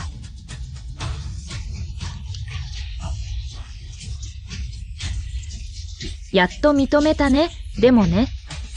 一つ知らせてあげる。バイジは死んでないどころか。彼女は特許と権利を私たちちぐさ堂に譲ってくれたんだ。全部嘘だろ。あなたが私を騙してるんだ。全然バイジ博士じゃない。あなたはずっと私を騙してた。違うんだ、人民、説明させて。何を説明するの？数十億円、全部パーだよ。じゃあ、バイジがいるちぐさ堂。とんでもなく成功するんじゃないか。そうだよ。早くちぐさ堂の株を買おう。絶対儲かるよ。ジングヤン。ごめんなさい。私が目が節穴だった。全部彼女に騙されてたんだ。もう一度信じて。私たちやり直そう。特許を私にちょうだい。ここはまだあなたの家よ。まだ寝ぼけてるんじゃないの？私はもうあなたとは、何の関係もない。そんなわけない。私たち夫婦だよ。私たちとっくに離婚してる。私と関係を断ち切るために。そんなことまで言うんだね。どうやら本当に知らなかったみたい。おばあちゃんの誕生日のあの日、私たちはもう離婚してたの。ありえない。私、全然離婚協議書に署名なんてしてないよ。ジンミン、あの離婚協議書。お母さんがあなたの代わりに署名したの。何？ああ、ジンミンよ。私だって署名したくなかった。全部あの子が、あの夜。ユーロンブジを連れてきて、離婚協議書に署名させたの。署名しなかったら、あなたの妹に手を出すって。あなたか。あなたがチングヤンを騙して、私と離婚させたんだ。チングヤンは何年も私を愛してた。あなたが現れてから彼女は変わった。あなたが彼女をそそのかしたんだ。この世で、まだ私にこんな口の利き方をした者はいない。君はなかなか度胸がある。チングヤン、君はただ見ているだけか。私がいじめられているのに。私たちは夫婦なのに。私に不妊薬を飲ませた人間に、なぜ情けをかける必要がある？それに私たちの間には、とっくに愛情はない。私たちは何年も夫婦なのに、どうして愛情がないなんて言える？早く手を引けと言ったのに、聞かなかった。今になってこうなった。この女にここまでひどい目に遭わされた。あなたは、本当にがっかりだ。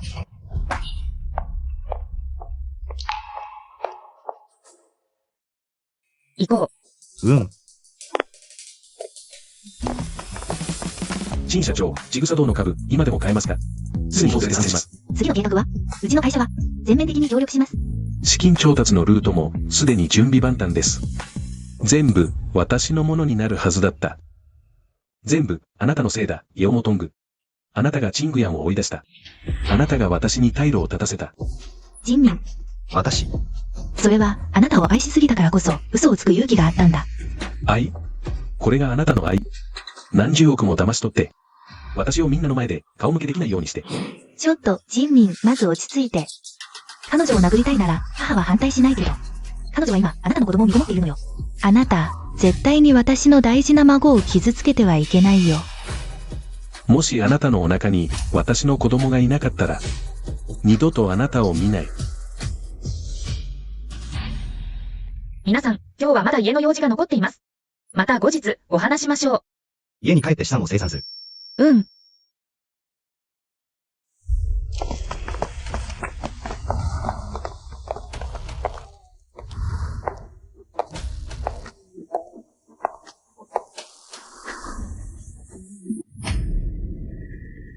シュンチングやあなた。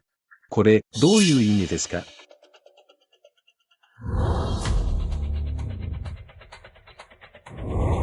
ちぐさ堂の時価総額1000億の大台を突破。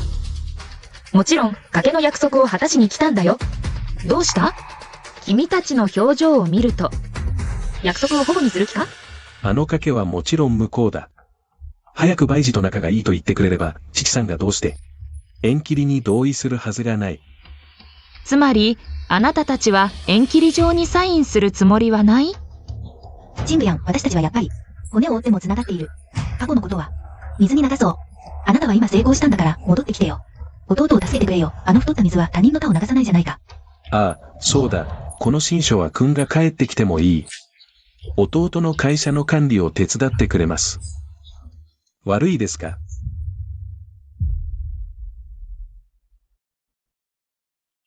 終わったのか、それはまだ何をしているのか。掘る。おい、私を止めてくれ。私はあなたのお父さんですね。この家を動かすんです。私から足を踏み入れない限り。まだ勇気がありますね。手を柔らかくしないでください。掘る。あら。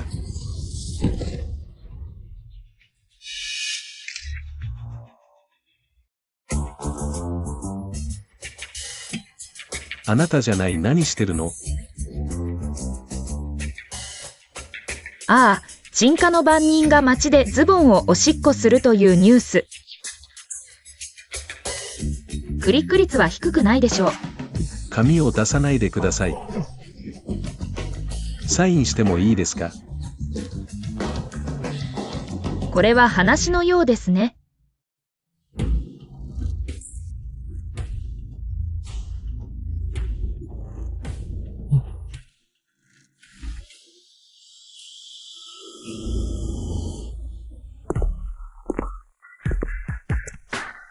どうしてサインしたくないですか？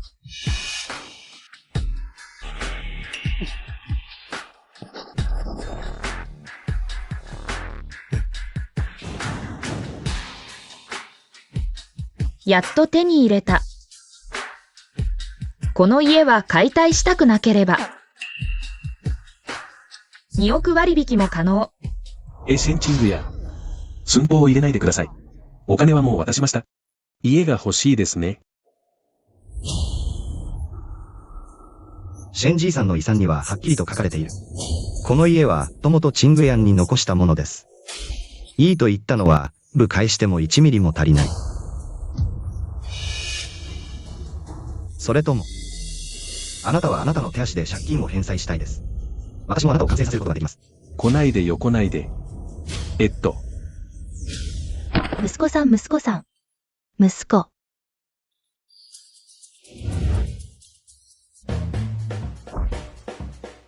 これっぽっち出世。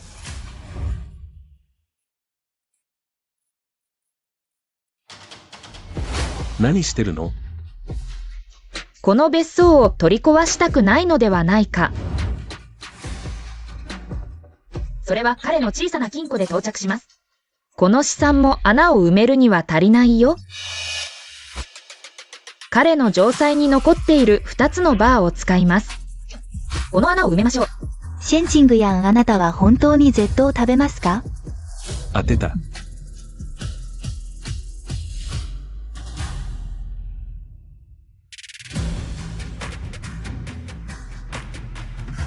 わかりました。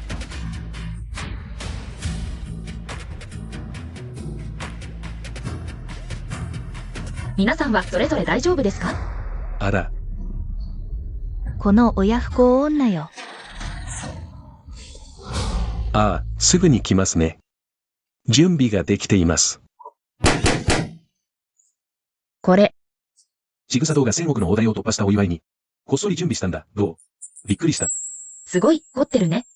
さあさあ、こっちに座って。それだけじゃない、君たちに。特大サプライズを用意した。絶対気に入るよ。入って。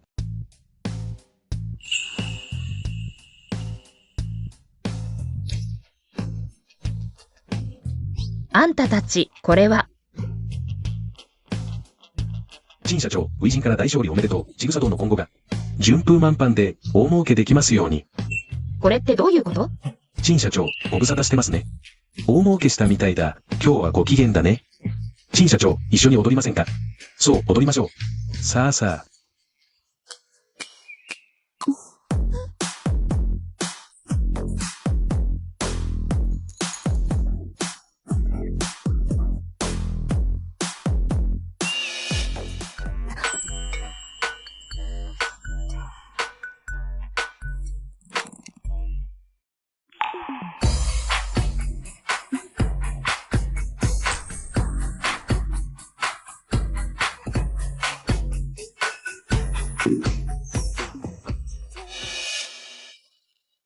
陳社長。お客様、酔ってますよ。休憩室へお連れしましょやめなさい。彼はそういうの嫌いなんだ。彼は私のもの、誰も触らせない。今、あなた。なんて言った？言ったよ。あなたは私のもの、誰も触らせない。わかった？他の人と言っちゃダメ。じゃあ、あなたも他の男と遊ばないで。それって、やきもち？まだわからないの。彼らと遊ばないでって言うなら。一つ願いがあるの。それを叶えてくれたら、彼らを置いてあなたと言ってもいい。どんな願い？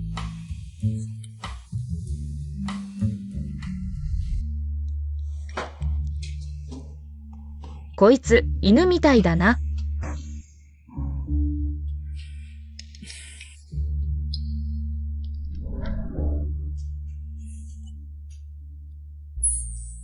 まだ昨夜のことを思い返してるの？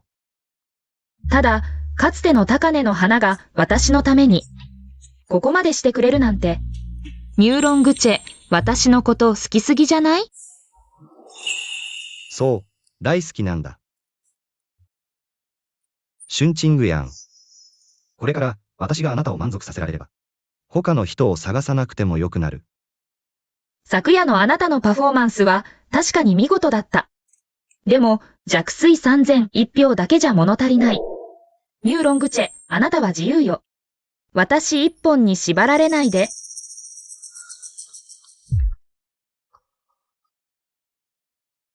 それなら。昨日、なんで私が他の人に触られるのをそんなに気にしてたの？彼はそういうの嫌いなんだ。酒は本心を吐く。まさか、本当に彼に独占欲を持ってるなんて。認めたくない。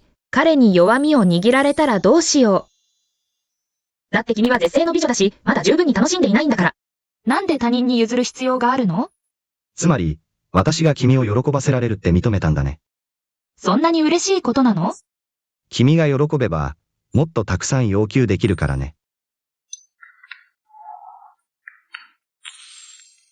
明日の江代の晩餐会、私のパートナーになって。御用鉄、江代で誰も知らないわけがない。女に興味がないのに、私を選ぶなんて。世論で私を縛りたいんでしょ。なかなか策士ね。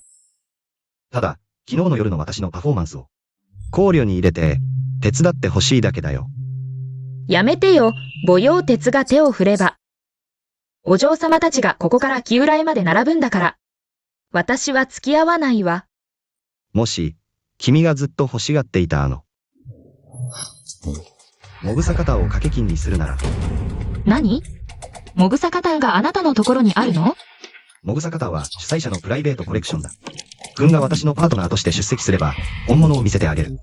それほど難しくはない。もぐさ肩には実験した薬の処方が載っている。漢方医にとっては、常識を覆すようなものだ。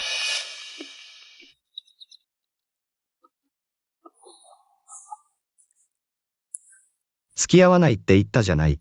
欲しいなら態度で示してよ。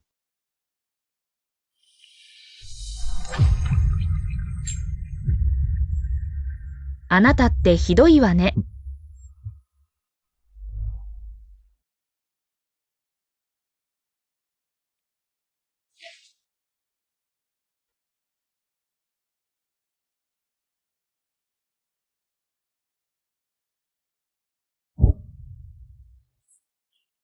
影明、接待お疲れ様。泡がゆを飲んで胃を楽にして。泡がゆ、泡がゆ。あなたは一日中泡がゆを作る以外に何ができるの？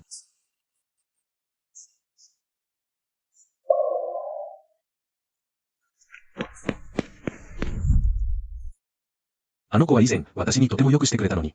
どうして私は彼女を失ってしまったんだろう。カシス社長、明日の業界晩餐会の招待状です。噂では陳さんも出席されるそうです。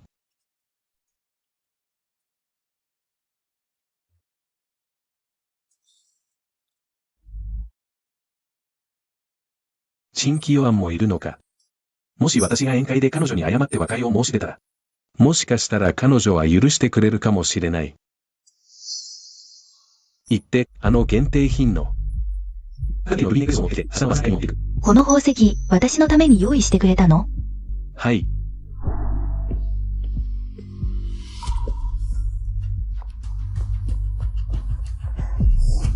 影明、あのルビーのネックレス。私にくれるの？私にそんなに優しくしてくれるなんて思わなかった。私たちが今こんな状態なのに、あなたがまだ。君にじゃない。妊娠中だろう。そんなに薄着で。風邪ひかないで。影明、私が嫌いになったの？今妊娠して体型が崩れたから。後悔してるの？シニアをやらなかったことを後悔してるの？でしょ？考えすぎだよ。散歩に行ってくる。不人民。夜遅くに何騒いでるの？お母さん。人民は、先人園にネックレスを送って復縁を求めるつもりなの？どうしてあんなことできるの？男が仕事に夢中なのは普通でしょ？今はただそういうことに集中しなさい。余計なことは考えないで。でもって何よ。周りはみんな、兄貴が鳳凰を捨てて、山鳥を拾ってきたって言ってるの。自分で見てごらん。先人園は今、順風満帆よ。無論ジェが、彼女を晩餐会に連れて行くんだって。あんたがトラブルを起こさなければ。今、彼のそばにいるのは私のはずなのに。晩餐会。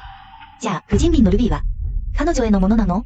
この先人園って女、無論ジェと一緒なのに。まだ私の男を誘惑するなんて。無論ジェのそばに、立てないなんて誰が言った？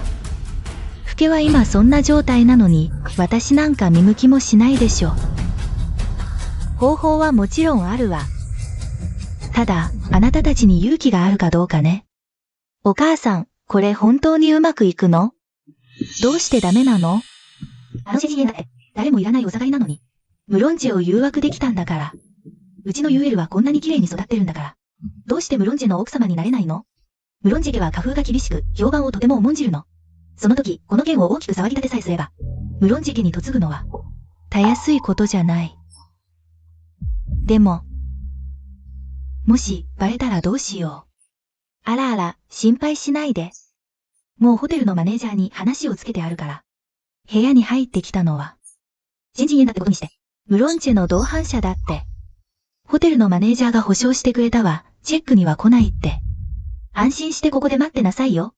晩餐会が終わって、ムロンジェが上がってきたら、ベッドの上の美人を見て、彼が我慢できると思う。あらあら。あちぇ。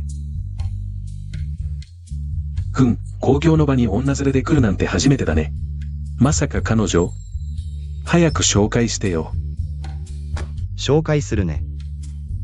こちらはちぐさ堂の総裁。シェン・チンエン。これからビジネスがあれば、よろしく頼むよ。ちぐさ堂の新たなトップ、チンさんか。無論、やるじゃん。こっそり大きなことしてたんだね。あら、チンさんなんてよそよそしいよ。もうすぐお姉さんって呼ぶんじゃない？無論チェ、絶対わざとだろ。私の願い、少しは叶えてよ。ねえお姉さん、どうして笑わないの？そうだよベイビー、どうして笑わないの？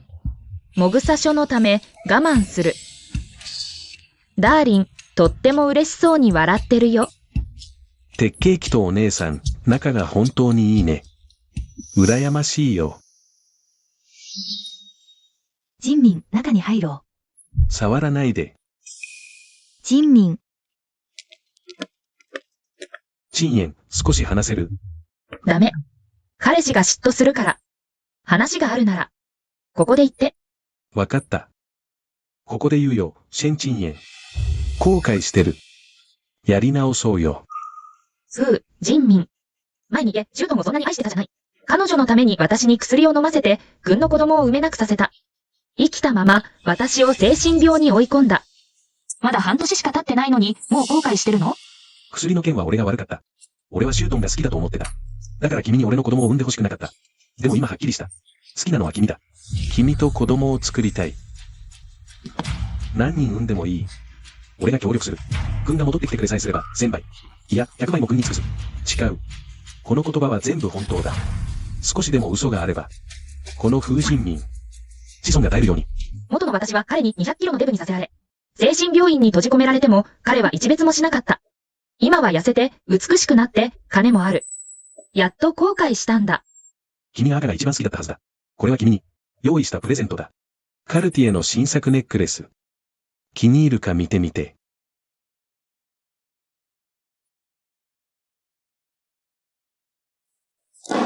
ただの石ころじゃないか。この体に与えたすべての傷を、帳消しにできると思ってるのか。風神に、もうあなたのことなんて愛してない。前を向いて生きて。ちょっと疲れたから、先に休みに行くね。待って。チングヤン、男が好きだって言ったよね。男モデルが好きだって。また何を言い出すの？君のためなら遊んであげるよ。俺、あの男モデルたちに負けないから。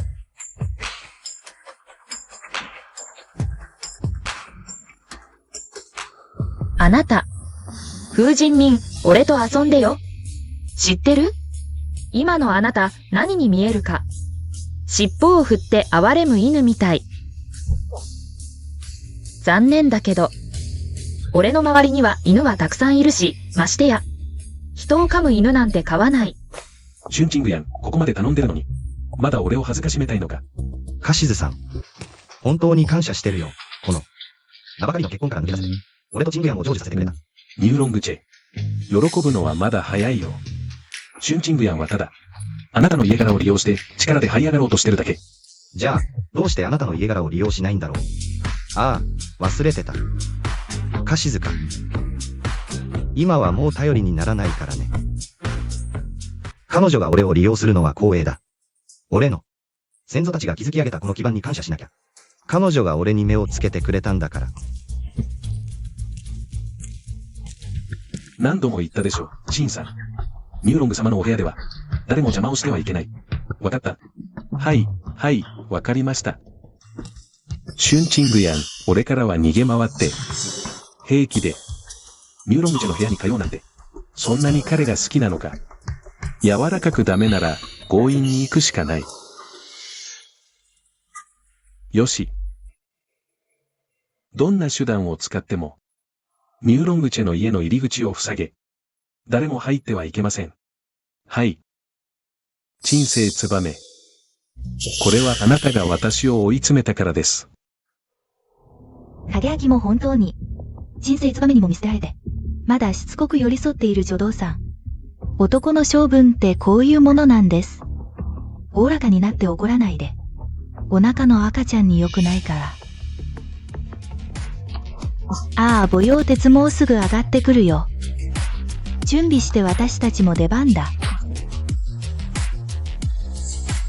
今度こそ、絶対に人生ツバメを大失敗させてやる。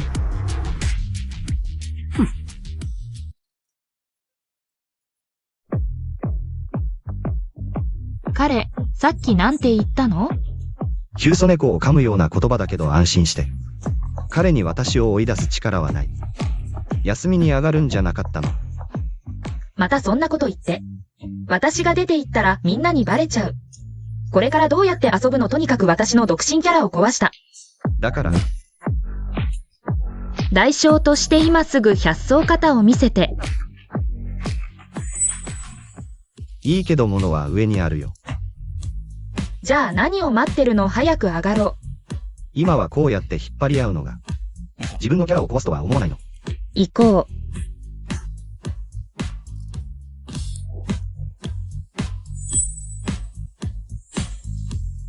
どうしたの？最悪だカシズ影明の手が。あのもぐさ方は、まさかあなたの部屋にあるんじゃないでしょうね。もちろん違うよ。じゃあ直接私の部屋に行こうか。今夜は徹夜で拝読するよ。どうしてまだ来ないの？宴会もそろそろ終わる時間なのに。どうしてノックしないの？あれどうして開かないのあれ。中のお嬢さん無駄だよ。誰ですか？お嬢さんがお伝わしになった方ですか？お嬢さんは今日は来られません。お嬢さん。諦めてください。どういう意味ですか？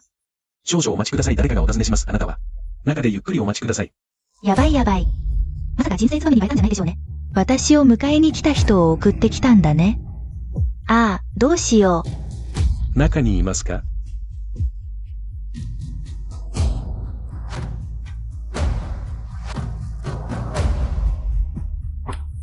あらあら。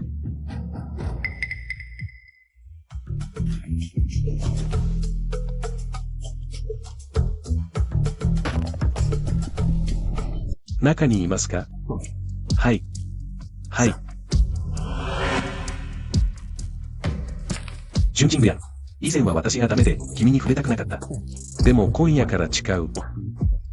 もう以前のようにはしない。チングヤン。誰だ？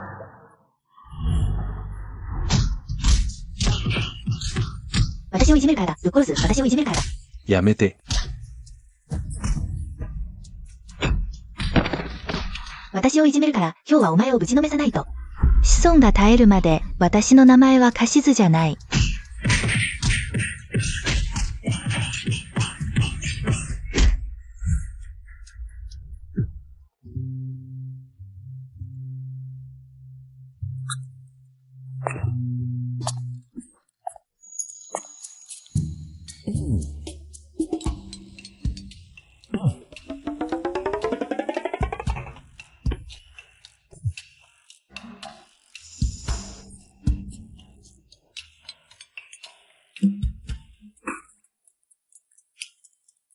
何ページ目？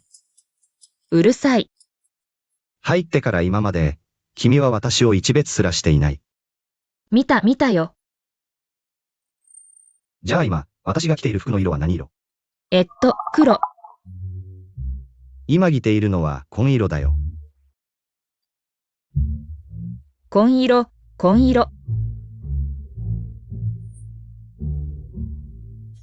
見ないでくれない。私を見て。何をするつもり？参加したいんだ。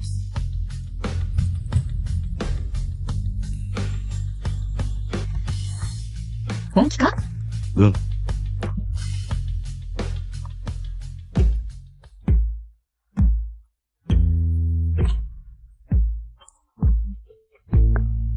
本当にこうするの？もちろん動かないで。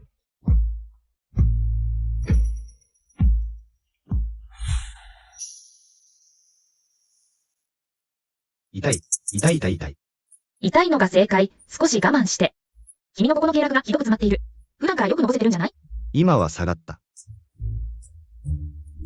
それでいい。どうだ、今は。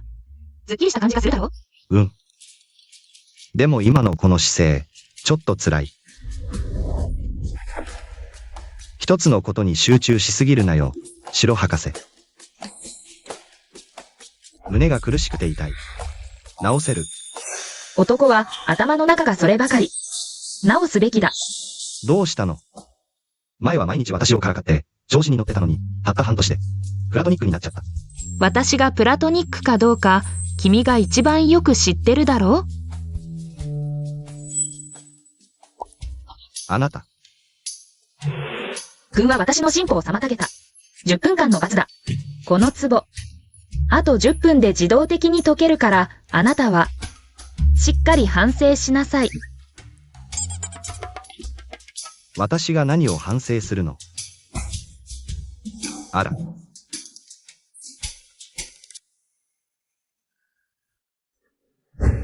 中から物音がする。きっとうまくいったわ。後で。私たちはすぐに突入して、騒ぎは大きければ大きいほどいい。うん。シュンチングヤンが気づいたら、ミューロングジェが彼女を裏切ったことを、きっと心がズタズタになるわ。ふん。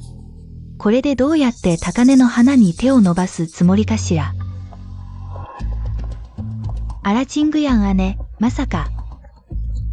ミューロングさんを探しに来たんじゃないでしょうね。残念だけど。もしミューロングジェがどこにいるか知ったら、きっと悲しみで倒れちゃうんじゃない？あらまあ。なぜ私が悲しまなきゃいけないの？知らないの？あなたの重い人は、今、他の女の優しい懐で夢うつつに酔いしれてるのよ。ミューロングチェが中にいるっていうの？ええ、そうよ。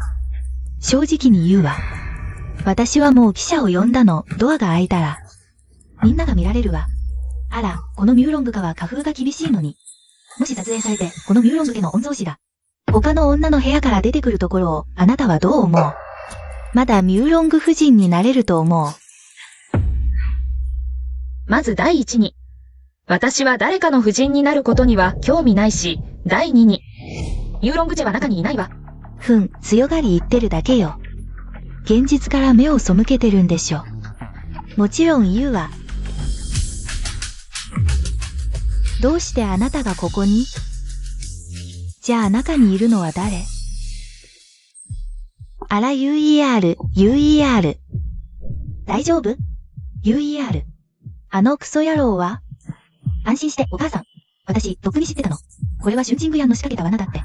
だからこの悪党が入ってきたら、すぐに叩きのめしたの。ああ、よかった無事で。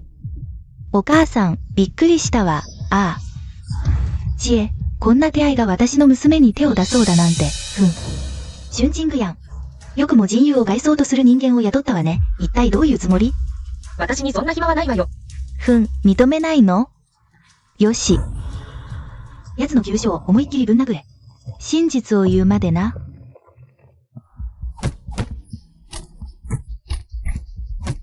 やめて。この親の顔も見たくないような奴ね。こんな卑劣なことをしやがって、今日はお前の母親の代わりに、こいつを懲らしめてやる。やめて。ソング自慢。この人、本当に誰だかわからないの？こんな卑劣な人品が知るわけないでしょ。やめて。違うわ、お母さん。この人の靴、なんだか。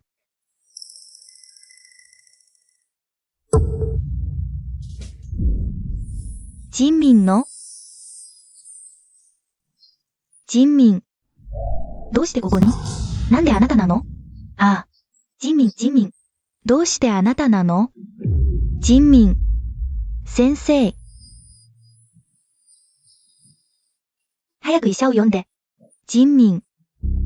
風人民さんのご家族。私です、先生。息子はどうなの？院長が救急処置をしていますが、患者の下半身に強い衝撃を受け、断裂の危険があります。もし2時間以内に、筋針釣り名の手法で手術できれば、まだ保てるかもしれません。さもなければ、全摘出手術しかありません。命は助かりますが、永遠に生殖能力を失います。全摘？じゃあ私のこれからの幸せ、全部台なし？筋針釣り名？それって何？長く失われた神級の手法です。私の知る限り、エシオ全体でそれをできるのはたった一人。それは伝説の名医、バイジ。ですが、彼女の居場所は定かではなく、滅多に手を下しません。バイジを知っているのは、彼女だけ。シュンチングヤン。あなた、バイジを知ってるでしょ？彼女はどこ？これが人に頼む態度？あなた。お母さん、彼女に頼まないで。自分たちで調べるわ。どうぞ。でも二人に忠告しておく。残り2時間よ。間に合うと思う。お願いします。教えてください。バイジはどこ？条件は何でも言って。3000万。金と名前を同時に。3000万？これって火事場泥棒よ。高い。じゃあいいわ。だってあそこに寝てる人。私たちと何の関係もないんだから。行きましょ待って。払う。でも今、口座にそんなお金ないの。こうして。これは私が貸し塚に嫁ぐ時の嫁入り道具。ローコーハリッシュで800万の価値はあるわ。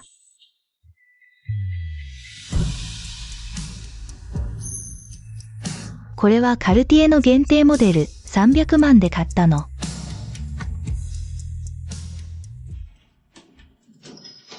ネックレスを外しなさい。母さん、早く外して。あれは兄貴の命よ。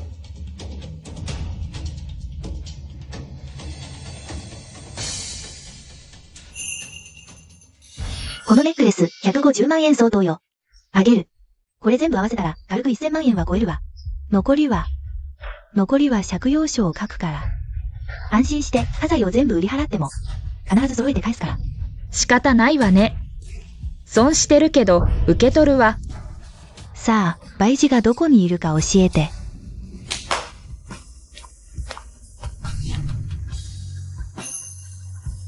よし、金をもらったからには仕事をしなきゃね。教えてあげる。バイジの本名はね、このシュンチングヤンよ。ふざけないで。頭おかしいんじゃない？あなたがバイジなわけないでしょ。火事場泥棒よ。無事のものをたくさん奪って。今度は兄貴を害そうっての？どうやら、善意をまるで悪意としか思えないみたいね。なぜミューロングジェも彼女の味方なの？まさか、ミューロングさん。シュンチングヤンと仲がいいのは知ってるけど、これは人命に関わる大事よ。どうして彼女と一緒にふざけてるの？そうよ。あなたたちはグルなのね。二人の言うこと。一言も信じられない。信じるか信じないかはあなた次第。でも今あなたの息子を救えるのは、私だけよ。絶対に入らせない。あなたこそ厄介者よ。私の息子をこんな目に遭わせて。今度はとどめを刺そうっての？こんな卑劣な手段を使うのは、あなたたちでしょ。人をこんなに蹴りつけたのもあなたでしょ。イオモトングのせいよ。あの女がこんなバカな方法を考え出さなきゃ。私が兄貴に手を出すわけないでしょ。そう、あの女が悪い。私のせい。蹴ったのはあなたよ。あなたが悪い。あなたがいなきゃ、私が。ユーロングじゃ部屋に入るわけない。あなたが家に来てから。うちはろくなことが起きてない。今命令するわ。すぐに培事を探し出しなさい。さもないと容赦しないから。何言ってるの、風神優。あなたがガマガエルのくせに白鳥を食べたかって。ユーロングチェを外装としたからよ。でなきゃ。私がこんな愚かな考えを思いつくわけない。誰がガマガエルだって？ああ、お腹が。お腹が痛い。ああ。あらあら、私の孫よ風神優。どうして自分の甥に手をあげるの？誰か来て。先生、どうか私の大切な孫を助けてください。彼女を起こしなさい。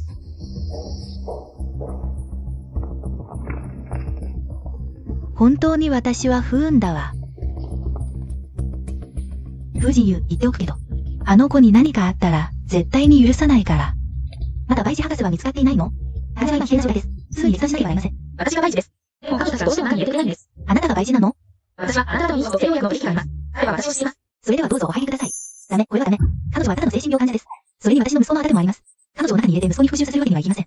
私が入らなければ、あなたの息子は宦官になりますよ。私は、兄が宦官になるリスクを冒してでも、あなたを中に入れて兄を傷つけさせるわけにはいきません。いいわよ、それはあなたが言ったことね。もし後で何かあったとしても、私には関係ないから。患者は今危険な状態です。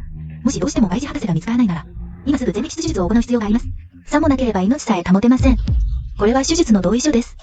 私はただの女です。こんな重大な決断はできません。お母さん、もうサインしなければ、兄さんの命は危ないかもしれません。それにイエオモトングのお腹の中には、もう赤ちゃんがいるんです。あなたの言う通りです。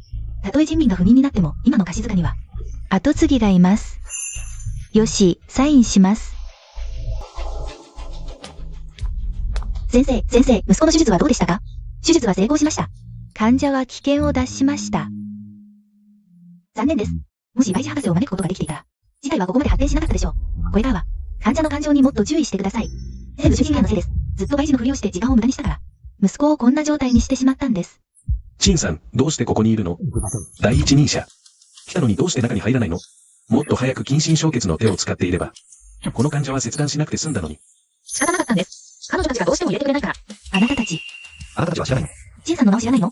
この春鎮グヤンは、私たち業界では、認められた金針の聖種、真意の培事ですよ。絵師を全域を見渡しても、あなたの息子さんの生殖機能を守れるのは彼女だけです。まさか、彼女がただの主婦じゃないの？主婦。陳さんこそが培事博士です。これは医療界全体が認めている事実です。樫塚の奥様としてご存知なかったとは。あなた、本当に培事なの？だから言ったでしょ。信じてもらえなくて。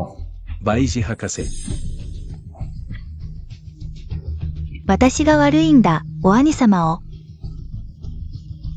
生殖能力を失わせ、命の根を絶ってしまった。全部私のせいだ。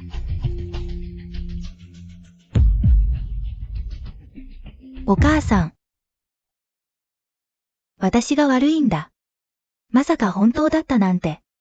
もし私が彼女を手術室に入れていたら、息子はこんなことにはならなかった。ご家族様、おめでとうございます。男の子です。母子ともに健康です。お母さん、落ち着いて。聞こえました？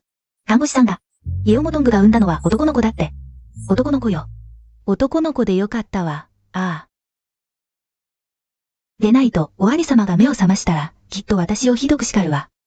また新しい見せ場ができたわね。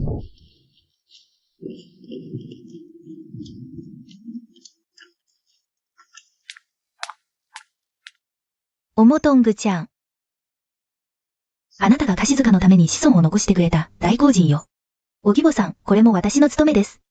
お産の養生が終わったら、あなたと人民に婚姻届を出させます。盛大に式を挙げましょう。ありがとう、お母さん。春鎮グヤン、今度も私の勝ちね。子供を産んだくらいで、そんなに調子に乗って。病んでるんでしょ？そうね、あなたは産めないものね。当然、他人の幸せを素直に見られないわ。私は退屈しのぎに子供を産みたいなんて思わないわ。春鎮グヤン、そんなこと言って。ミューロング家があなたを許さなくてもいいの？彼女が私と結婚したいかどうかはさておき、仮に結婚したとしても、どちらがどちらを許さないか、見ものだわ。その言葉、とても気に入ったわ。気に入ってくれた。じゃあ、これからもたくさん言うわ。あら、ジンミン、手術はどうだった？お母さん、もう顔向けできない。何を言ってるの？今を大切に生きればいいのよ。ほら、オモトングがあなたにでっかい赤ちゃんを産んでくれた。そうです、カシズさん。奥様が健康な男の子を出産されました。3.6 キロです。ジンミン、私たちは他の期待を裏切らなかったわ。赤ちゃんは元気よ、ジンミン。他人の目なんて気にしないで、あの人たちは。子供が欲しくても授からないんだから、ただの闇よ。あなたとオモトングに子供ができたんだから。早く見て、あなたの身の子よ。見せて。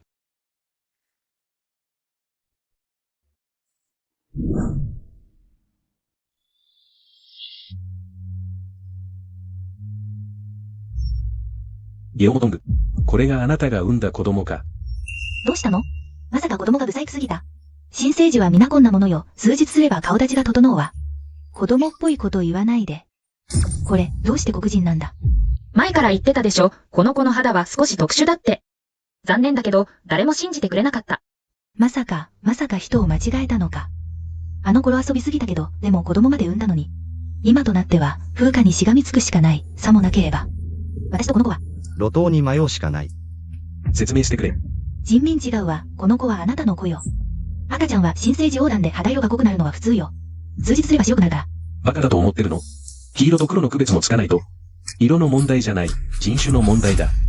うちの先祖代踊り師、江代の人間だ。どこに黒人の血が混じってるって言うんだ。看護師さん、うちのこと取り替えたんじゃないの？絶対にうちのこと取り替えたんでしょ？そうよね。産婦さん落ち着いて、今日の当院では、あなたお一人だけの出産です。間違いようがないわ。じゃあ、遺伝子突然変異ね。そう。遺伝子突然変異。帝王切開で産んだのに頭まで取られちゃったの？ゲオモトング、このアバズレ。俺に浮気しやがって。いいえ。その野郎は誰だ？風人民。どうして私にそんなことするの？子供を産んだばかりなのに私を殴るの？あなたが不妊なのを嫌がってないだけでも十分よ。それなのにあなたが私を嫌がるの？まあそうね。どうせあなたももう産めないんだし。だったら、このハーフちゃんを連れて自分で育てたら、将来年取った時に面倒を見てくれる人がいなくなるようにました。でもね、今日は彼の母親を殴った。明日は、彼があなたの人工呼吸器を抜きに来るかもよ。この恥知らずな女。息子はあんたにそんなによくしてたのに。よくもそんな浮気子を妊娠して結婚詐欺しようってんだ。このクソババアが。話しなさいよ。話せ。今日こそこのクズ女をぶっ殺してやる。何が清楚な女だ。ただの誰にでも寝るバイタだろうが。このクソババア、話しなさいってば。誰のこと言ってるんだよ。私がそんなに硬かったら、あんたの息子とイチャイチャなんてできっこないでしょ。あんただって、そんなに硬かったら、息子も娘も生まれてこなかったはずだろ。あんただって、ベッドに潜り込んだからこそ、足静かに嫁れたんじゃないの。何が低粛な女のふりしてるのよ、あんた。ぶっ殺してやる。やめてよ、聞いてよ。これが因果応報だわ。誰があんたの息子に囚人部屋に薬を漏らせたと思ってるの？ほら見ろ、自業自得だ。80続いた一子相伝だって？子孫絶やしの運命よ。自業自得だわ。あんたの口を引き裂いてやる。もういい、もういい。はい、にあったし、私たちばかりは。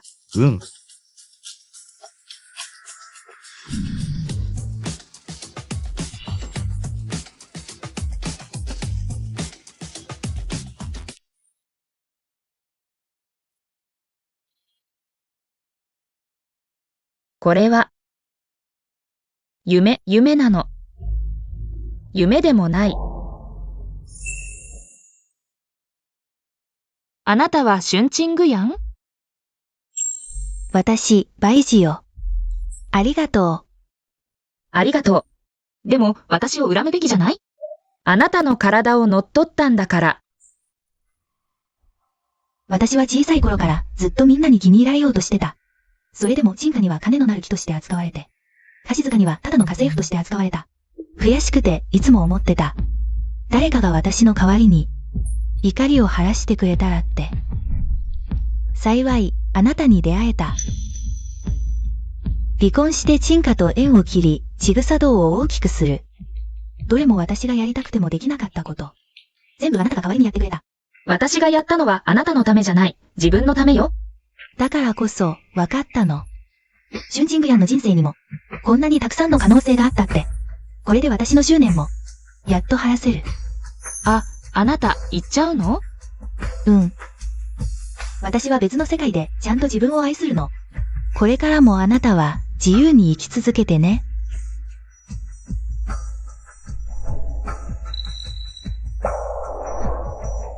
そんなこと言われなくても。でもたまには素直になってもいいのよ。だって、そばにいる。ミューロングさん、なかなかいい人だし。ああ。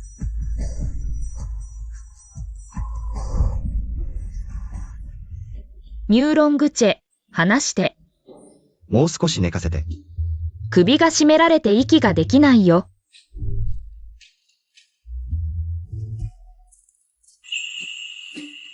これは、おばあちゃんが送ってくれたの。朝、使用人が持ってきた。シングヤンちゃん貸し付けの事件以来。おばあちゃんは完全に悟ったの。今は世界一周の10番目の目的地にいるわ。あなたもぜひ来てね。行きたくないでしょ。当ててみて。